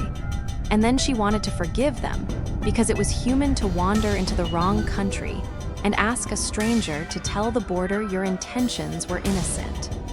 She wanted to call her sister and say the missing was over. And then she wanted to accept that the missing was the shape of the thing now, and attendance had to be taken. By 4, the phone had gone quiet. The sky had decided to be a sky, expensively blank. The river made a long creak and then did not move again. Mara took a breath and let it out slow and tried to decide whether she had manufactured the night to make herself the fulcrum of something. That's the horror of lonely jobs, the suspicion that your reality is a device you turn to feel important. The first color of morning comes laid up here and shy. It found the edge of the window and crept along the sill like a burglar who had changed their mind. She made one last round of the room with a rag for the mugs and a gentle thump for the heater that stuck on cold mornings and a pat for the Ford because she pretended it was a dog. Then she closed the drawer of the cabinet that had learned to breathe, and it closed like a throat swallowing, and that act, the finality of furniture, made her remember the transfer memo on the corkboard. Migration to digital archive, it said, in a font that wanted you to resist it and then failed to earn that honor. All-night division paper slated for scan and disposal by March 31. Please pack drawers in boxes provided. That afternoon, the boxes arrived. She stacked them by the coat tree and labeled them in Sharpie and did not pack the bottom drawer. She told herself it was because the auditors hadn't said when. And then she admitted to the heater that it was because she feared exactly what it would mean to shut the mouth for good. What does a town do with its nights when it stops writing them down on paper? What do the numbers do when they have nowhere to be counted? The last night before migration, the calls started earlier. The sky went green as soon as the sun made up its mind to be gone. Somebody on the other side of the line called from the ridge to say the bright oval the scientists talk about when they allow themselves poetry had fallen like a dropped veil and touched the trees. Porch lights flashed in twos. On, pause, on, like a code that wanted to be friendly and failed. The Ford in the lot rolled backward a foot on flat ground, then considered its life choices and stopped. She stamped 3 reports she did not want to stamp and fed them into the mouth with the responsibility of a zookeeper. She imagined the papers sliding into some esophagus of order and being exhaled north of the oval where they belonged. At 2:13, the headset breathed, and the whisper voice said her name for the first time. Mara, it said, like a print rubbing taken from her face. Thank you for keeping the line obedient. You're welcome, she said, and almost cried because it was the first thank you that had the shape she needed. We brought you one, the voice said matter-of-factly, as if delivering a parcel. It was counted wrong 8 winters ago. We held it until you had enough weight to accept it. What? She asked, absurdly at sea. What did you bring? You asked for her every day, the voice said. We are not saints. We are not even kind. But we are alphabetical. The door opened without the bell. The cold that entered smelled like pennies and wool. Mara stood because her body lifted her. The chair rolled away an inch as if ashamed. A woman stepped in wearing a blue parka and a look people save for thresholds they are not sure they can cross. She was exactly Mara and not at 28. Her sister coming in out of the white as if she had lost nothing and kept everything. She looked at Mara the way people look at a mirror after years apart, to see what the mirror learned in their absence. "I got turned around," her sister said, and her voice was the same as the voicemail that Mara had not deleted for 8 winters, the one that said, "I'll be late, save me some stew." "I kept driving toward numbers." Mara tried to speak and found the world had squeezed her throat too thin for nouns. Her hands knew the shape of her sister's shoulders anyway and outran language. They caught and did not let go. The cold in the room rose and then turned itself down the way a heater would. The cabinet breathed slow, satisfied. Behind her sister, well-meaning Morning pressed its face to the glass and watched the reunion like a stranger at a train station. The voice in the headset said gently, "We counted her under brown ice. We put her with the others under the wrong oval. We used your stamp to argue with the numbers. We were persuasive. Do not forget us when they take your cabinet away." Mara's laughter and tears did the same thing water does when startled by cold. They turned gorgeously to knives for a moment, then returned to the labor of being liquid. "I won't," she said into her sister's hair, which smelled like gas and cinnamon. "I won't." In April, they came with hand trucks and a cheerful man who said they could recycle the metal cabinet for her. She said no. He said policy. She pointed to the memo that said please and said she would not be able to perform her duties without the bottom drawer. He blinked, shrugged, and wheeled away the top 3. She kept the bottom like a pet and put a plant on it for disguise. She scanned the old reports, and she kept the stamped ones in a shoebox her sister left by accident on purpose. The new system took entries by web. People typed their lights into forms that forcibly normalized them, and the database gave each a number that made no promise. The town went on the way towns go on, a little wrong, a little right, with names getting stuck to things for reasons no one could explain later. On the last night she worked before spring took a chainsaw to the ice, a tourist called from a lodge and tried to get the word aurora out around his awe and failed. He said, "It's like the sky remembered calculus." And she put him on hold and opened the bottom drawer a crack and felt the damp breath of the mouth and whispered thank you without rotten irony. When she closed up at sunrise, the river made a sound like a long zipper pulled, and a section of the gray tongue gave up and rolled, and the numbers in the sky, if there were any, went with it into a place that did not ask her name. She put the seal press back in its drawer and locked the office and stepped into a morning that looked innocent enough that a person could forget that a line had to be trained to stay where you drew it.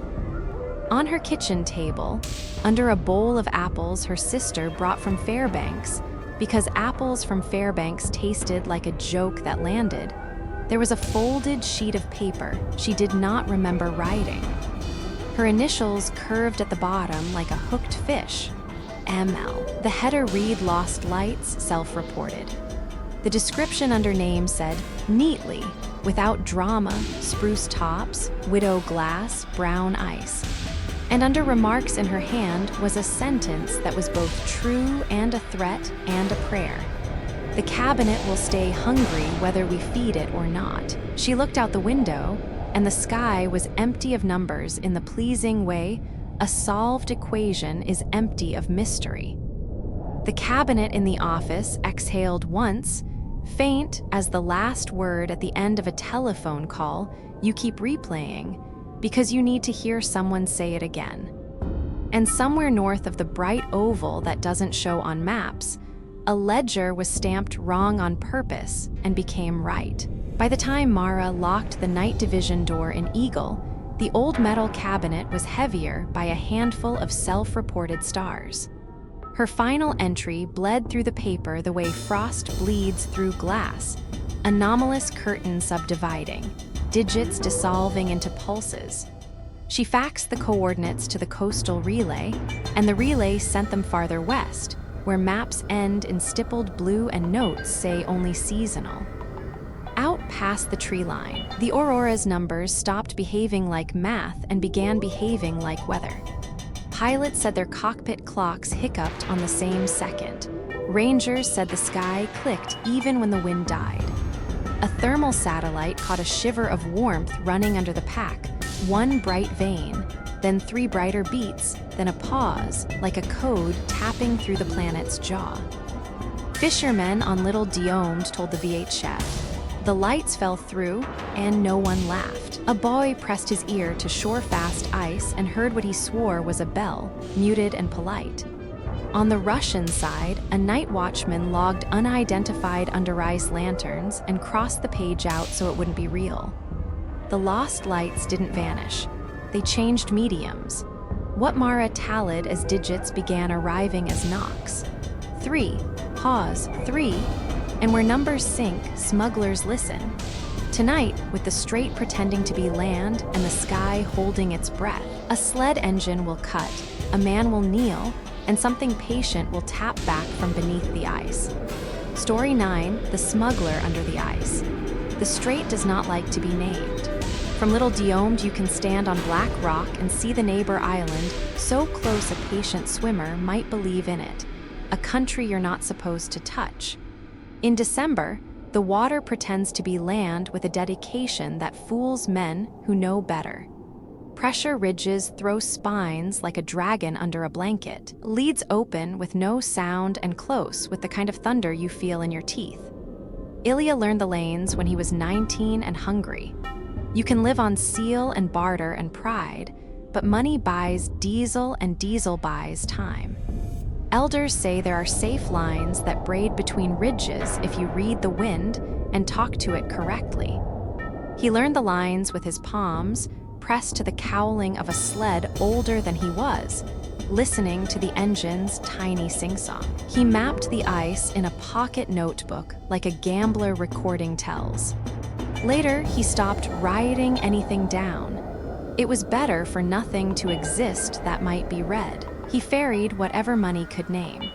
Mostly harmless. Crates of flour, cartridges, a new drill bit because the co-op could not wait 6 weeks for a plane. Sometimes he moved things men wanted quietly, bottles with Russian labels, a latchless tin full of pills rolled into plastic like candy. Once he moved a blue plastic tote sealed with tape and prayer. The buyer never told him what was inside, and Ilya never asked. The moral math shifted easier if it stayed arithmetic. 2 liters of fuel to get across, 1 liter to get back, double for the cold. Don't break the sled's tongue. Don't break the ice. Don't break a promise if you can help it. On the night the knocks began, the wind had combed the pack into long, low ribs that made the sled hop like a kid trying to keep up. The sky had that particular static that means the aurora wants to stand but hasn't yet chosen. Ilya's headlamp through a tunnel. The air was made of needles. His breath came back at him in a chemical smell from the scarf. He had a tote, 2 sacks of rice, and a box of winter nails tied down with rope that had died of dry rot 30 years ago and kept working because no one had told it it was dead. He heard 3 knocks. Pause. 3 knocks. Not from the sled, not from the engine. From below. He coasted off throttle and let the sled run until the ski tips found a flat patch between sastrugi, then killed the engine to hear better. The world's silence rose around him like a dome. Under it, the knocks continued, precise, near. If you've ever lain in a cabin and heard someone tapping on the window in the pattern of your own heart, you know the flavor of that precision. Ilya kicked the stand and walked alongside the sled, headlamp off now to give his eyes a chance at seeing what the knock wanted him to see. The flow beside him carried a darker shape under its glass. Pale, then gone, then pale again in the wrong place. A face lifted into the shallow light. Hands knocked the underside of the ice with calm, with patience, with hello. He went to his knees like he'd been pushed. He heard himself say a prayer in a language his grandmother had used only for weather and funerals. He set his palms on the ice. The cold shot up his arms, a clean taste that made him want to bite. "Do not hit," he said out loud to no one. "Do not yet." The face under the ice turned without moving the rest of its body. It smiled because it had teeth. It had the kind of teeth that show when someone refuses to admit they're cold. It had the shape of a winter hat. It had hair that haloed in water like weed. Nadia, he said, because it looked like his sister at 21, the spring she disappeared on a river that decided abruptly it wasn't one. She drifted away, still smiling, and moved without kicks or effort beneath the flow. He jogged to keep up, boots skidding. The knocks resumed with that gentle patience that implies agreement rather than pleading. It is the pattern all children make when they call their dogs back from the yard. He followed what was not his sister to a pressure ridge thrown crooked, blocks of ice thrust up and frozen again in place like a fist that got tired. He found a pocket where the ridge made a small cave. The knocks became muffled. Ilya dropped to his stomach and slid his arms into the hole as far as he dared. The water was a mouth without lips. He reached, grabbed, caught skin, slick like seal, human soft. Fingers gripped his wrists with that same patient hello. The weight that rose made him grunt, but it was not the clean, simple weight of somebody coming up out of water. It was a weight that wanted to be heavier, as if the water were insisting on its share of the body. He pulled, swore, pulled again. A face surfaced, pale enough to refuse a name. The eyes opened and did not blink against the air. Hair clung to the ice in black lines. "Late," the mouth said, friendly. "You're dead," Ilya said, because he was afraid to say my sister. "You're dead," he said again, to marvel at the fact his mouth could make sense inside a breath he wasn't aware of having taken. "Not here," she said, as if explaining a game. Water steamed off her shoulders in a wrong way, as if there were heat under the ice and the air were the thing being warmed. Shapes flickered behind her under the ice, more people. Faces he knew and faces he wanted never to know. Their hands made the same knock. 3, pause, 3. A bigger shadow moved deeper, as graceful and sure as a thing that had spent its whole life learning a single trick. It was not a ship. It was the suggestion of one, the idea of a hull, the rightness of a curve. Lanterns burned in its lower windows, which was already wrong, and the lantern light was not flame but the idea of flame. "We're the cargo," his sister said, if that is who she was. "We're smuggled under seasons, not borders. I don't smuggle people," Ilya said, because that was the one line he had given himself. And he meant it the way a drinker means breakfast will be the last shot he'll ever do. "You did once," she said, and named that fog night he had never told anyone about, not because of the money, but because of the look on the man's face when Ilya pointed him the wrong way and pretended he had not. A winter fog that smelled like diesel swallowed the sled behind him, and the man's headlamp went downward instead of forward. He told himself he had been afraid of a patrol. He told himself they were just names on a list. He told himself the river makes its own decisions and the strait is the river's older brother. "I was young," he said. "I was scared."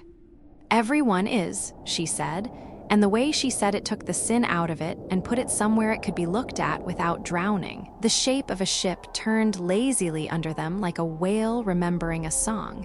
It moved in the rhythm of a thing too big to hurry.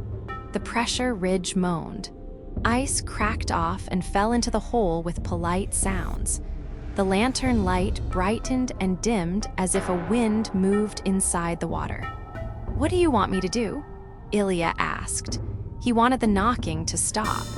He wanted to rev his engine and make the world a tunnel again. He wanted his sister to be winter and spring and 6 years old and laughing at gulls.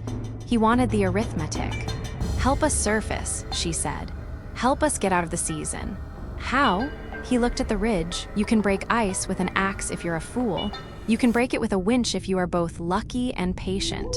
You need a weight, though, a weight you can control." He looked at the sled.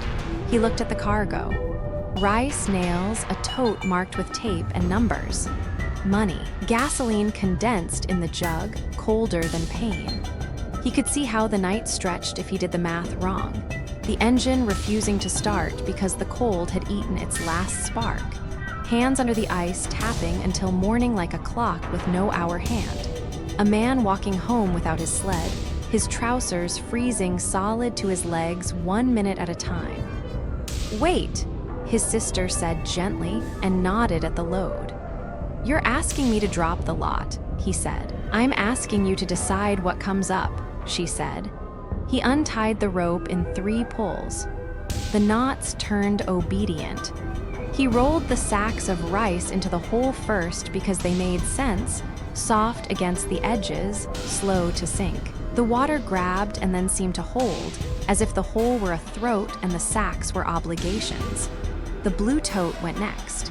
It weighed more than it should have. He didn't look at it in case the tape peeled and the not knowing sank with it. The nails he opened and shoveled in by the handful, a rain that hissed like nothing should hiss under ice. The pressure ridge let go an inch. The lanterns under the water brightened. The ship idea lifted a fraction, and with it, a dozen faces, hands pressed to the glass underside of the world, and Ilya, who had looked at every border there was to look at, looked away from those hands because they were too polite. "More," his sister said, teeth flashing like a kind of light. "You saved too much weight for yourself." He chewed off the bungee, holding the fuel can in place, and tipped the can into the hole. Gasoline slicked the water with rainbows bright as a child's shirt. The lantern light went wild inside those colors, refracting so the whole strait seemed for a second to wear holiday ribbon. The pressure ridge sighed again, deeper than anything Ilya wanted to call a sigh. The hole opened 1/2 meter.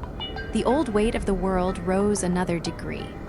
"Now help pull," his sister said, as calmly as if she were telling him to carry a box to the house while the soup cooled. He reached into the water and his hands went to those wrong-in-the-air arms, those soft, familiar elbows. He found purchase, and the hole widened in grudging spits. People came up out of the season one by one like slow fish. Some coughed and some didn't. Some laid their faces on the ice the way children do when they are learning temperature. Some laughed. Most said nothing. He recognized a man he owed 20 liters to. He recognized a woman from the store who had mourned so formal he had thought the bones in her face were a mask. He recognized his own mistakes lined up like a choir and did not try to lead them. The ship moved under them, turning for a lane that wasn't there. It had not decided whether it wanted to belong to the world. Ilya put his shoulder against a chunk of ice he couldn't have shifted any other night and felt the kind of strength that arrives when a decision has been paid for. At some point, the knock changed. It went from 3, pause, 3 to a single tap every long breath. He realized he was hearing his own heart now, and for the first time since he had slid his arms into that wrong warm mouth of water, he felt how cold the air actually was. The cold introduced itself with gloves off. "Go," his sister said, "because the things that love you most know when your grand gesture has ended. Go before the gift asks for interest." "We aren't done," he said, hearing the echo of elders in the way his voice made that sentence. "No one is ever done, but sometimes you've delivered enough." "You're not done," she agreed. "We're smuggled under seasons. There will be another ship, another ridge, another fool with a sled and a soft spot." She slid back under the ice, the water taking a soft bite of her shoulders to reclaim her, and knocked once for goodbye and one more time for the name of a game played by people who don't drink enough water. He tied down the empty sled with rope that now knew it was dead. The engine started like a loyal dog just before it learns how disappointment works. The headlamp cut the night into something he understood.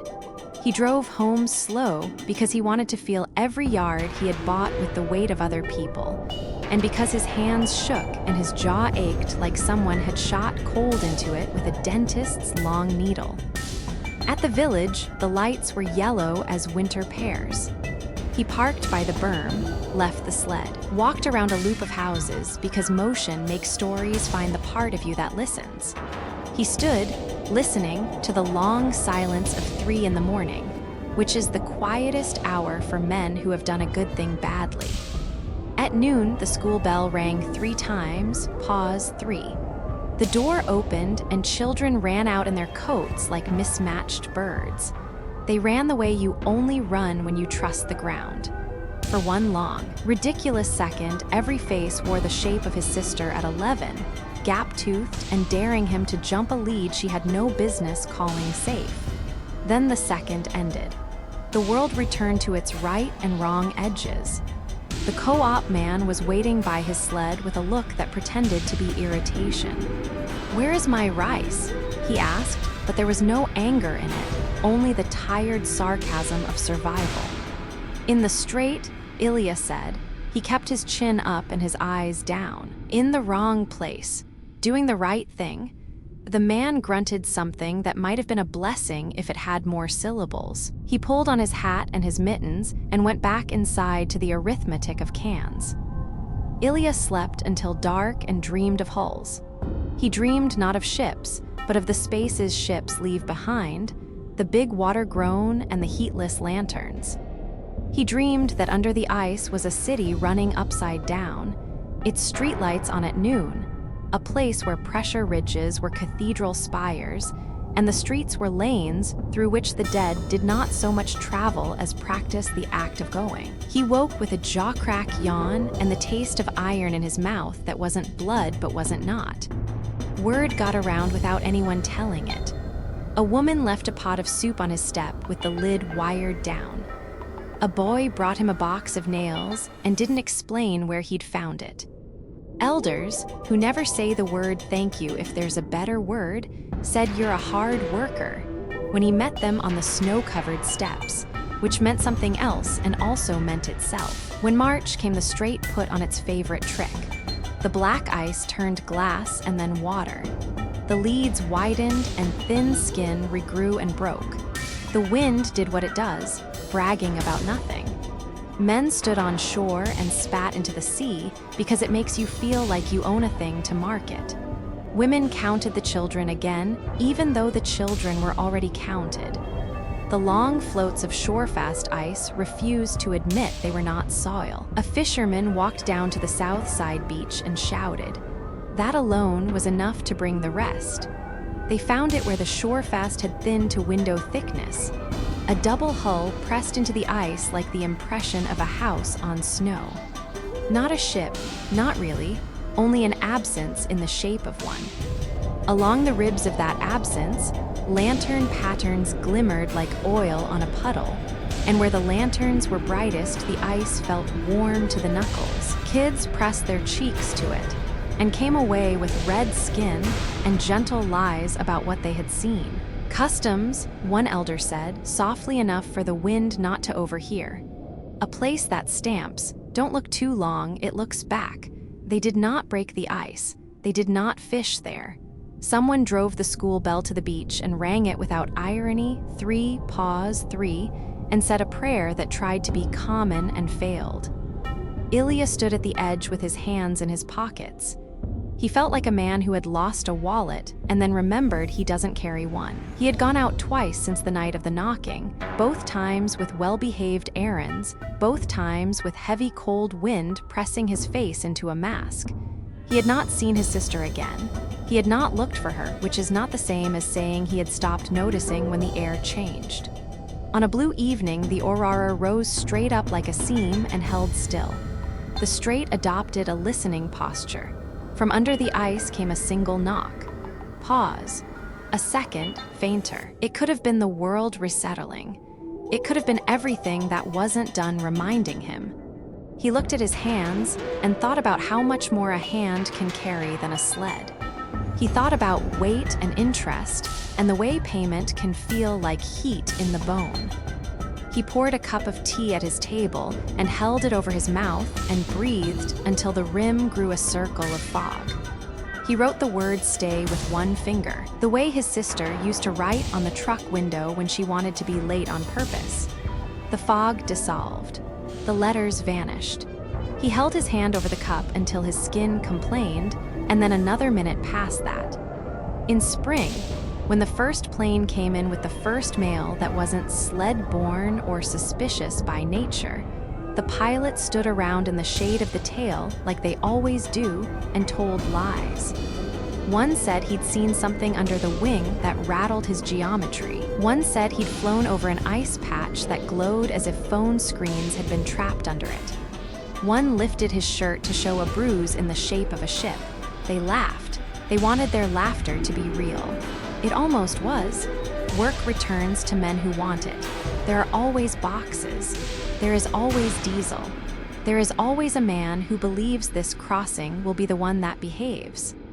Ilya took jobs when they came and turned down the ones that made his throat dry. He learned to say no like a man paying a tithe to something that had given him the chance to keep breathing. Sometimes in the blue hour, when the pressure ridges sigh and kids invent contraband with chocolate wrappers and dare each other to run to where the ice tries to lie itself into land, the school bell rings for no reason anyone with keys can find.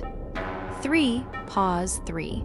The sound goes out over the strait with perfect politeness. The gulls turn their heads without cawing. On Little Deomed, a smuggler parks his sled a little farther from the edge than he used to and presses his palm to the cold. On Big Deomed, someone on night watch pauses by a window and wonders why their own heart just learned a new rhythm.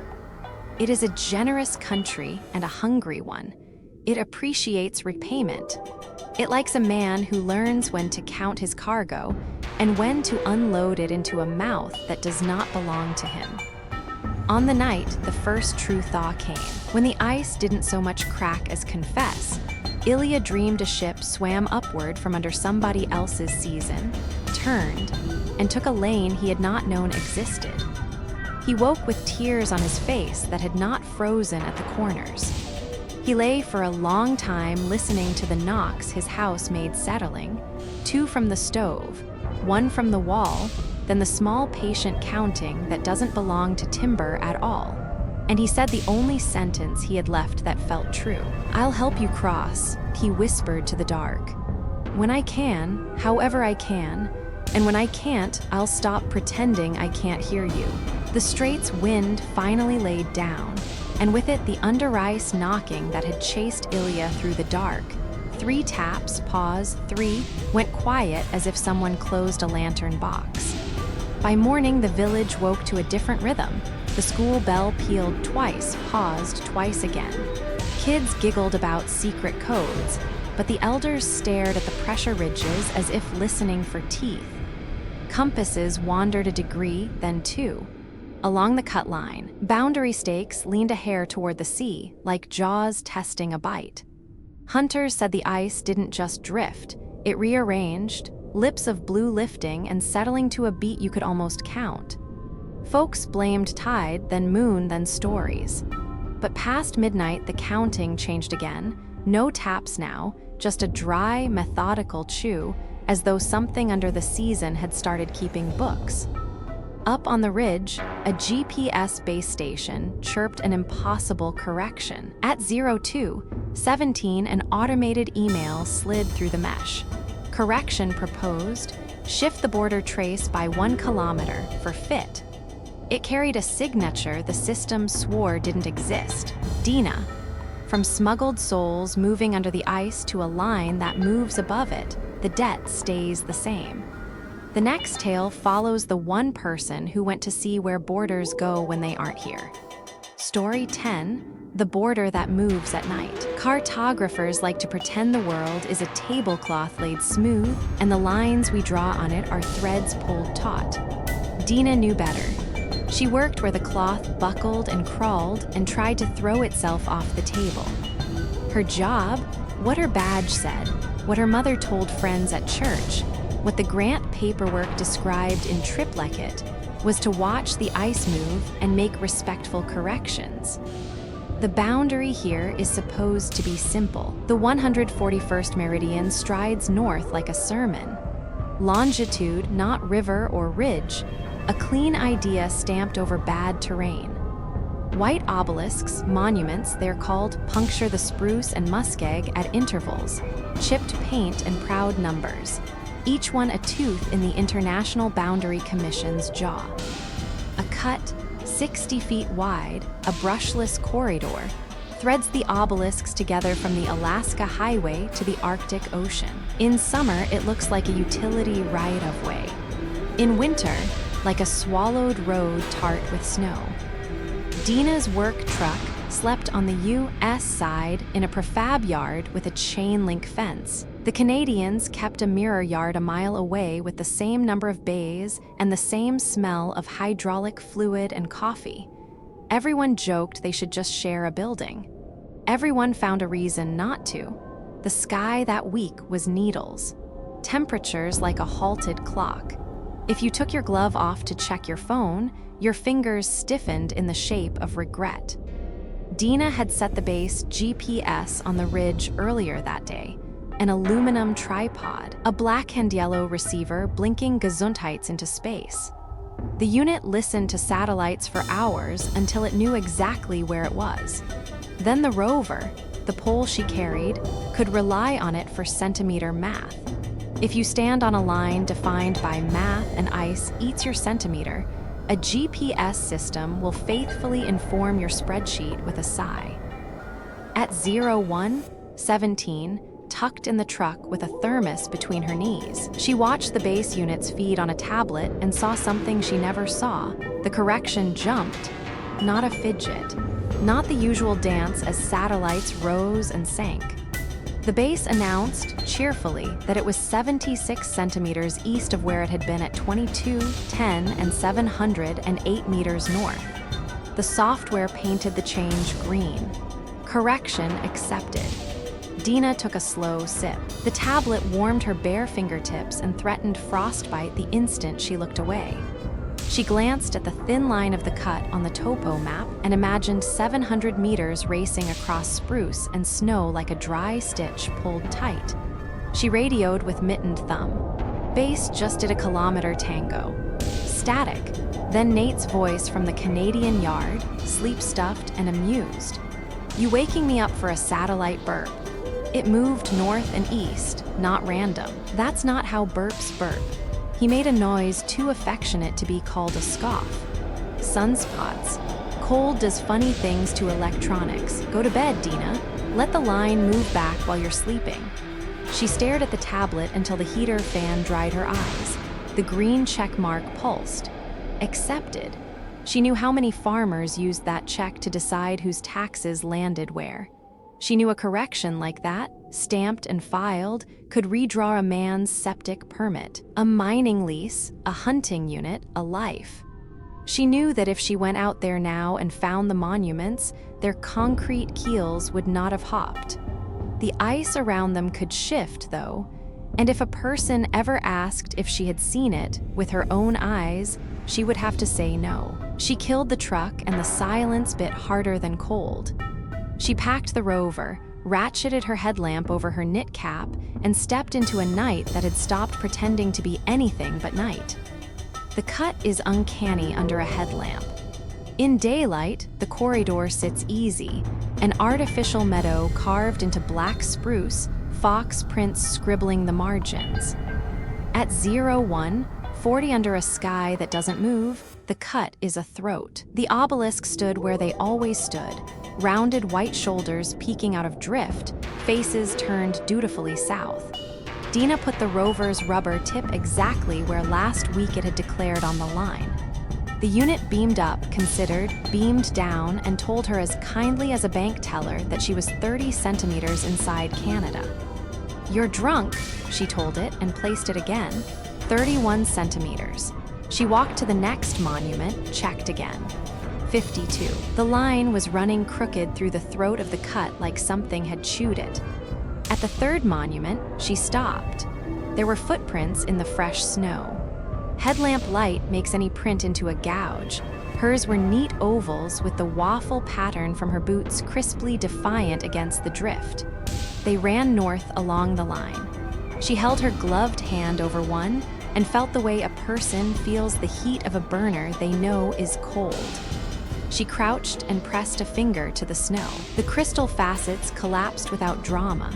Still, the prints felt fresh. They were her prints, same heel wear, same tendency to toe in when the ground slanted. She could have called them hers if someone had handed her plaster casts in a lab. They ran ahead into the cut like a second shift had gone ahead to spare her the trouble. Dina straightened and turned the split of her headlamp deeper into the corridor. The beam dyed gray and graceful among the trunks like cigarette smoke. She stood to listen. A winter night will tell you things if you let your breath be the loudest sound.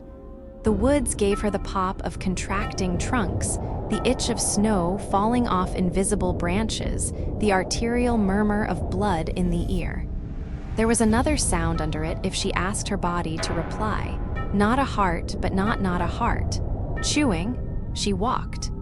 At the fourth monument, the rover claimed she was 2 meters Canadian. At the fifth, it scolded her for standing on American snow while measuring from Canadian air.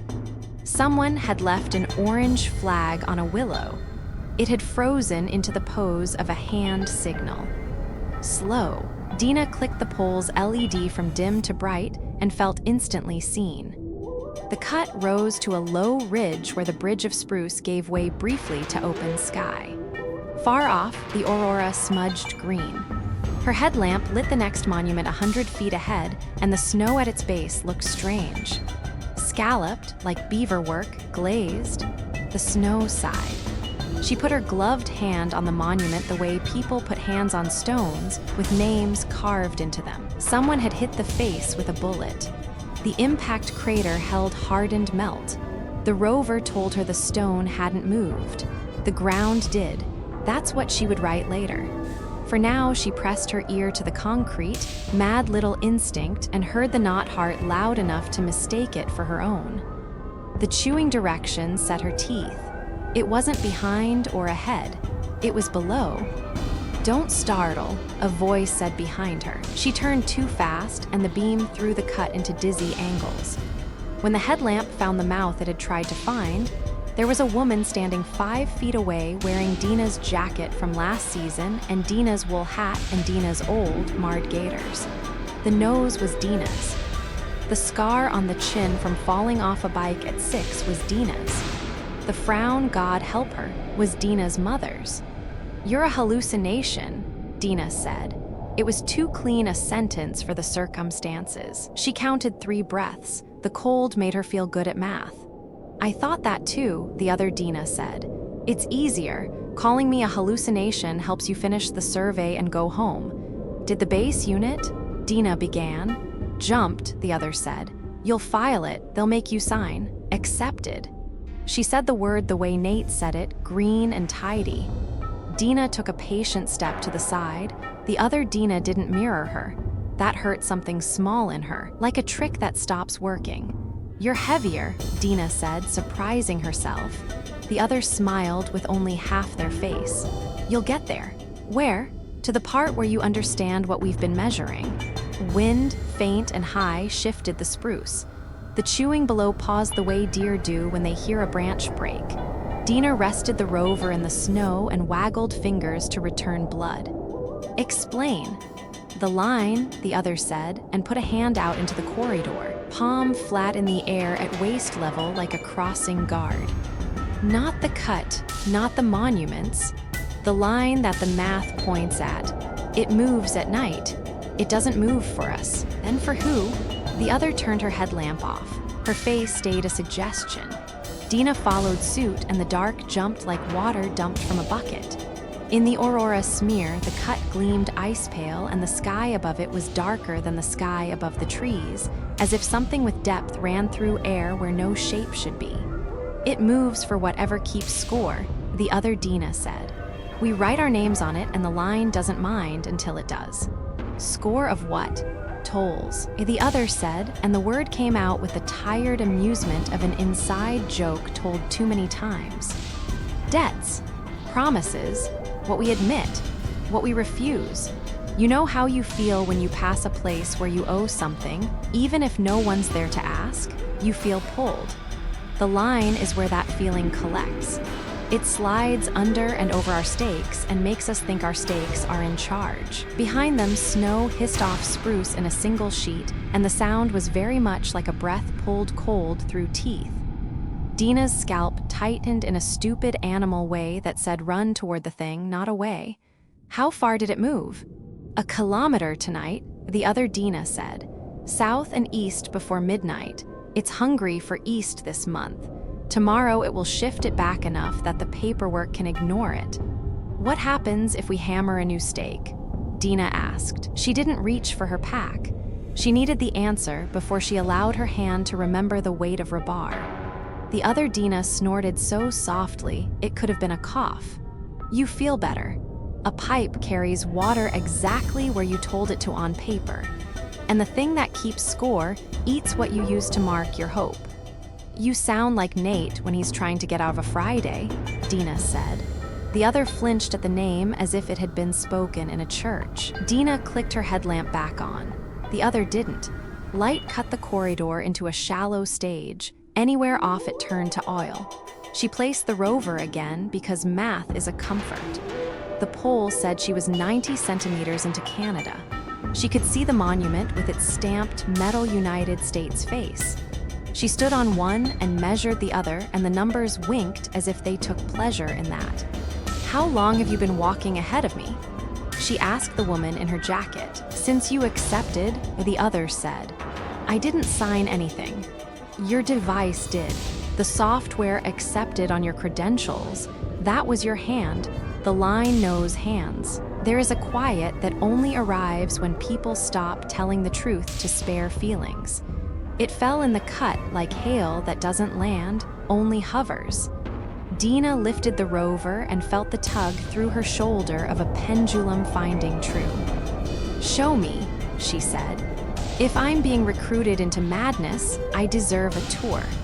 The other Dina laughed full on then, and it sounded like Dina laughing at herself the first time she used a pea funnel in a gale and made a better mess than if she'd just bared her whole, freezing soul to the wind. "Fair, down here." She stepped off the cut into spruce shadow, and the dark wrapped her up in 2 paces and gave her back one. Dina followed the lighter shape and then used her headlamp at its lowest setting to sketch the world. Spruce trunk, sastrugi edge, the clean line of a wind scoop. The chewing underfoot returned, louder now, as if the sound wants to be obvious and has been told to be subtle for a century. They came to a place where the cut bit a hump of old snow and left a 2-meter drop like an inside-out ditch. At the base, the snow had been rounded and hardened. Dina had a name for those curves: sun cups when summer bit them shallow on alpine faces, scallops when wind licked and clawed. These had tooth marks. That was silly, but the image insisted. The scallops fit a bite, top and bottom, ground down to smooth like pew oak by a century of hands. The other Dina knelt and tapped the ice with a knuckle. The sound was wood on wood. "Here." Dina crouched beside her and tasted the cold. The hard drift at their knees wasn't drift. It was a skin, newly frozen, a membrane over something liquid. She had studied moulins, places where surface water finds a crack and falls, boring a shaft to the glacier bed. She had admired their blue hearts and their dangerous mouths. This wasn't that. This was a roof. The other Dina pressed her ear to the ice again the way Dina had to the monument. Dina did the same and heard the chewing now as clear as a clothespin tapping a jar. 3 bites, pause. 3 bites, pause, not 3. She corrected herself involuntarily, the way you do when you've said a friend's name wrong. 2, pause, 2. The count mattered. It always had with customs and tolls and years and treaties and boys and trucks and money and grief. "It's not eating," she whispered, because a thing that ate would have moved. This was keeping time. "It's counting," the other nodded. "When the line slides, it keeps track of what crosses. Not just us, not just people, what we think we own, what we care about enough to make into a number. It moves at night so we don't make it into a spectacle. It likes us small." "Then why tell me?" The other sat back on her heels. Headlamp off, her face came and went with the aurora like a mask lifted and set down. "Because you're going to mark it anyway. The work is the work. You'll put a point in the trimble and a stake in the ground. You need to know where to put it so the line won't eat the stake. Where won't it? In the spirals, the other said, and pointed into the trees. They walked out of the cut, crunching through crust that held until it didn't and dropped them 6 inches. 20 paces in, they found the first spiral. Rocks the size of fists, too many for a human on a night like this to have carried for the sake of pretty, laid in a tight coil on the snow. Between each stone, an inch of immaculate gap. The spiral tightened to a center the size of a coin. Dina took off a mitten and put a finger in the middle. The cold bit and then not. Something like a calm took her wrist. They turn, the other said. 1 millimeter each night. I put one here last week. It's facing the cut now. It wasn't. I don't know if it's the ice heaving or the line nudging or both. I know that when I hammer within a spiral's reach, the line doesn't chew my stakes. You're giving offerings, Dina said, aware how prayer came easy out here where radios hissed and batteries died, and things you'd never tell a city person appeared and left their acts unclaimed. I'm giving geometry, the other said. It respects that more than it respects me. A radio popped. Dina flinched. The sound belonged to her, not the handheld on her belt, but the base unit back on the ridge. She had left the feed open on her tablet in the truck, and the truck sat 1 ridge away, and the sound reached them anyway through snow and spruce perfectly clear. Correction accepted. They both said a word that wasn't a prayer and turned toward the cut. In motion and under stress, the world shrinks to a tube. They scrambled over wind lips and dropped into the corridor, and ran the 100 yards like girls about to be caught out past curfew. Dina grabbed the rover, and the other ran ahead with long, easy strides that looked like Dina on a morning run from a life she still believed cardio could solve. Headlamps threw their made moons onto the monuments. The tablet on her belt, she didn't remember bringing it, of course she had, was green. Nate's voice muttered from it, sleep replaced by irritation. What are you doing up there? The system just pushed a kilometer correction under your login if you're messing with test mode. I didn't, Dina began. The other talked over her. You did, she said, not unkind. It wants a hand. You gave it yours when you left the yard. That's all it needs. I can refuse. You can call it a burp and show up at 9 and write it down and get paid. The line doesn't care. It will move back enough tomorrow to make the paperwork less mad. It keeps score whether you keep the score sheet or not. Then why bring me here? Dina asked, genuine, not rhetorical, not trying to win a fight for once. The other Dina stepped close enough that Dina could smell the wool and cold on her. Hers, and tucked a strand of hair under Dina's headlamp strap with a gentleness that made her eyes sting. Because if you're going to sign for it, and you will, you should see whose yard you've been measuring. You make it sound like the line belongs to someone. It does, the other said. Not a country. The chewing under the ice accelerated as if it had gotten impatient with their scene. 2. Pause. 2. Dina saw the cut ahead of them, so flat, so reasonable, and realized the corridor was the lie. The line was the thing, the brush-free space was the apology. She wanted to do something like throw the rover into the trees and walk to a warm place and eat eggs. Okay, she said. What happens if I don't sign? You already did. What happens if I refuse after I already did? The other considered that, tilting her head the way Dina does when reading a grant section on deliverables we all know aren't. It moves without you. It comes back tomorrow as if it never moved at all. It remembers you anyway. And if I sign on purpose, you can aim it, the other said softly. A centimeter here, a meter there. You can move debt off a village and onto a mountain no one cares about. You can keep a town's well from switching governments at midnight. You can make yourself responsible for every person who benefits and every person who doesn't. Dina thought of the farmers who brought her coffee and jokes when she set the base on the ridge by their hay field. She thought of the couple in a cabin meant to be on one side, and the life they had built around being on that side, because it meant their daughter could see a doctor in a clinic their taxes supported. She thought of what would be fair and felt the wind find the skin at the back of her neck, like a reminder that fairness is a story you tell to achieve sleep. She set the rover in the center of the cut. The tablet grinned at her like a dog selling innocence after a stolen roast. She lifted her eyes and turned off the headlamp and watched the aurora smudge and the corridor darken. The line, if you believed in such things, ran at waist height, a seam in the night where air seemed more full than air should be. She lifted her hand into it like a girl feeling the heat of a stovetop. "Dina," Nate said in the tablet, "do not. We are in audit season. We do not accept corrections of that magnitude without 3 signatures." She could have laughed. It sounded like he was telling a river not to be wet. "Where do you want it to go?" she said to the other Dina. "Off the school," the other said instantly. "Off the well." "Off the cemetery. If it eats, let it eat rocks." "Eat a ridge," Dina said. "Eat mine," the other said too fast and then made a face at herself that matched one Dina had seen in bathroom mirrors. They laid the rover on the snow where the spiral had aimed. They walked short arcs around it with their boots, the 2 of them tracing a new coil over old prints. They set stones, pockets made for summer. She had 2 in her coat, the other had 3. They found 2 more at the base of a monument where a person had chipped and made themselves a souvenir decades ago.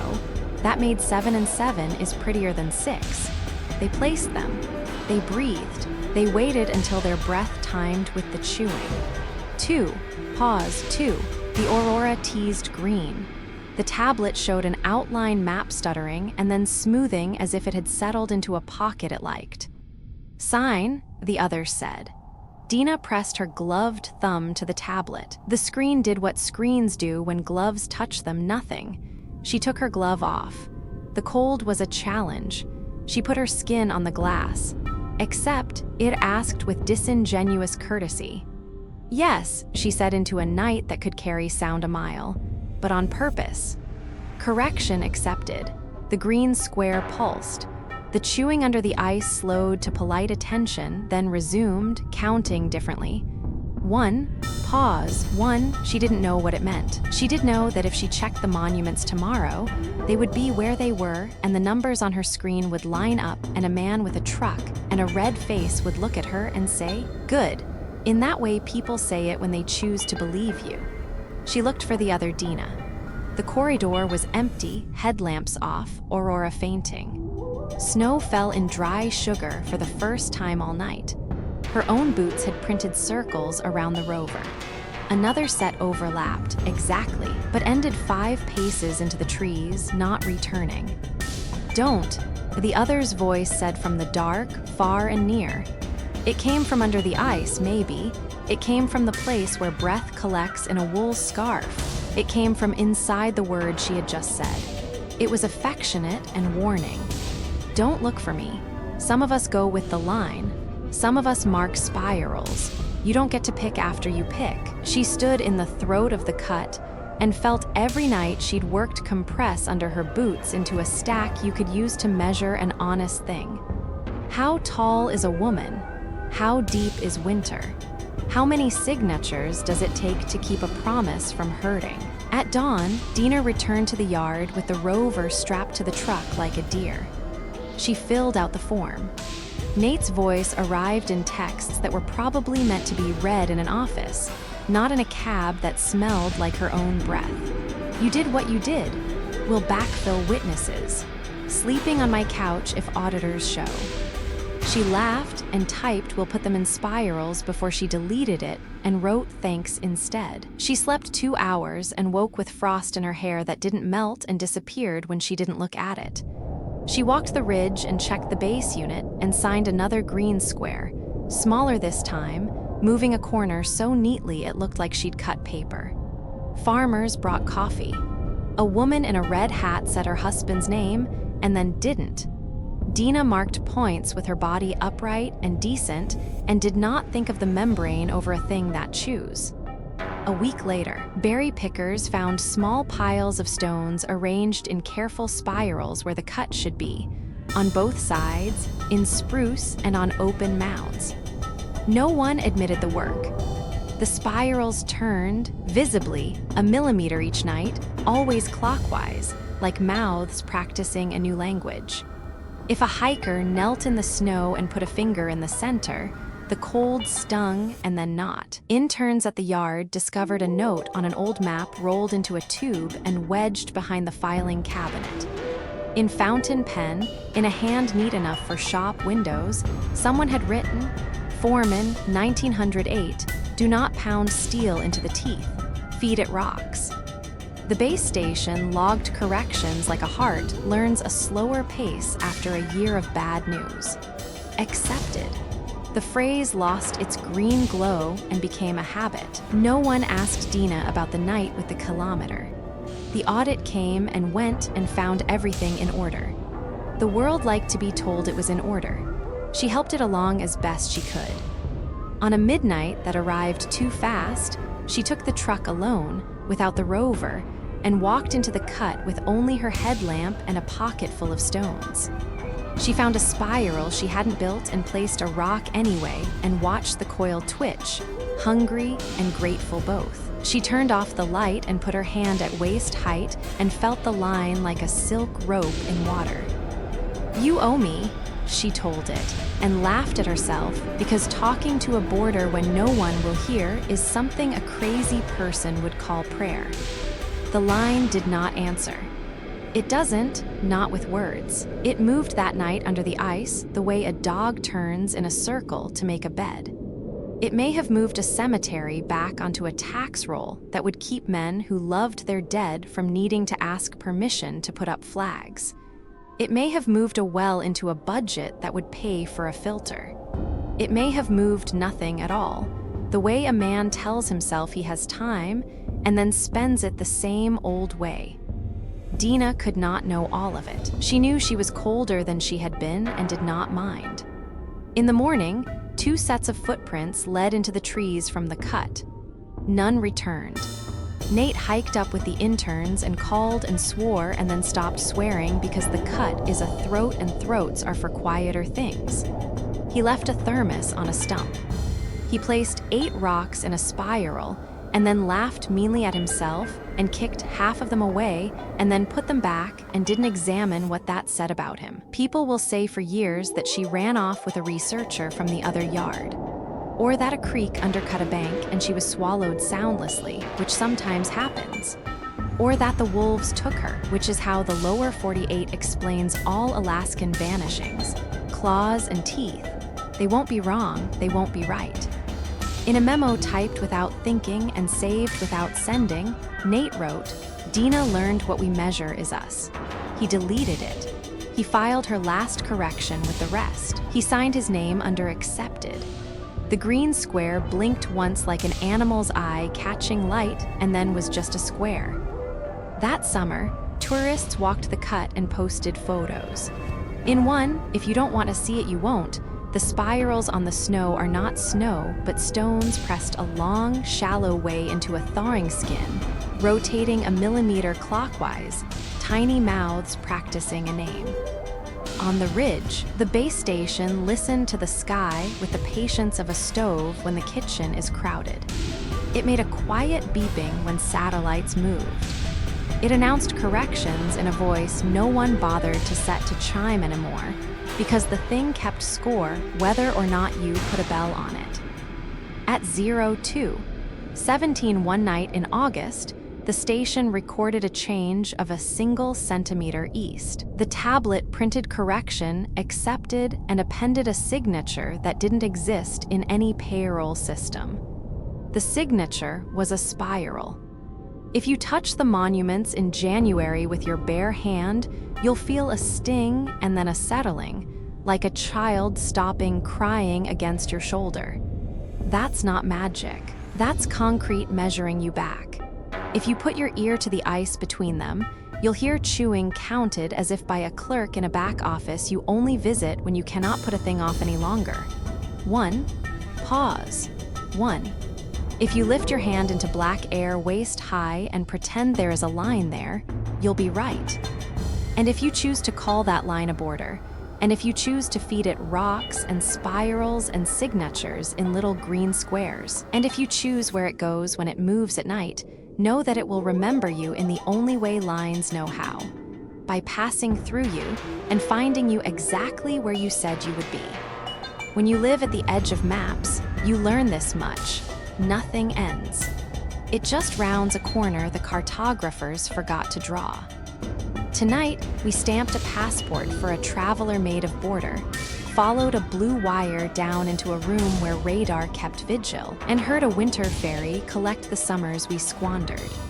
We watched a nameless wolf shed a bell and keep its dignity, and stepped back from a white stake that healed like tooth enamel. We counted wings over a lake that counted us back, opened the wrong cabin, and left our dent on the right side of the bed, and filed a report for lights that called in their own loss. We tapped 3 times on the underside of the strait and got an answer. We walked to the ridge and saw the line itself move like a living thing, as if boundaries too have a pulse. Borders, bells, ledgers, knocks, mouths of ice that close. Cabinets that breathe. Signs that say zero and mean, pay attention. If any of tonight's stories try to follow you home, remember the rules the North keeps repeating. Keep your eyes forward when the mile marker reads what it shouldn't. If a cable hums in an empty room, don't ask who's on the other end, ask what needs relief. If a ferry arrives out of season, make peace with your calendar before you step aboard. Hang bells where names can rest. Let some stakes stay approximate. Count what crosses you, not just what you cross. Leave the wrong house with its wrong weather. Write it down when the dark asks to be tallied. And if the ice knocks, answer softly, then point the right way. Because the truth is simple and unfashionable. We don't own this edge, we borrow it. And when the night audits what we've taken, time, safe passage, each other, we can either hide our hands or hold them up, palms open to the glass, and let the fog spell what it needs to spell. If you felt a cold breath on the back of your neck tonight, that's just the map remembering your name. This is Voices from the Other Side. If these stories left a mark, press like so we know you made it through. Subscribe and ring the bell to keep a light on for the next crossing. Share this with someone who still thinks the border is a straight line. Drop your own encounters below. Strange lights, wrong mileposts, footprints that don't belong. We read every ledger entry until we meet again out past the mile markers. Sleep warm, count to 3, and whatever you do, don't look in the rear view.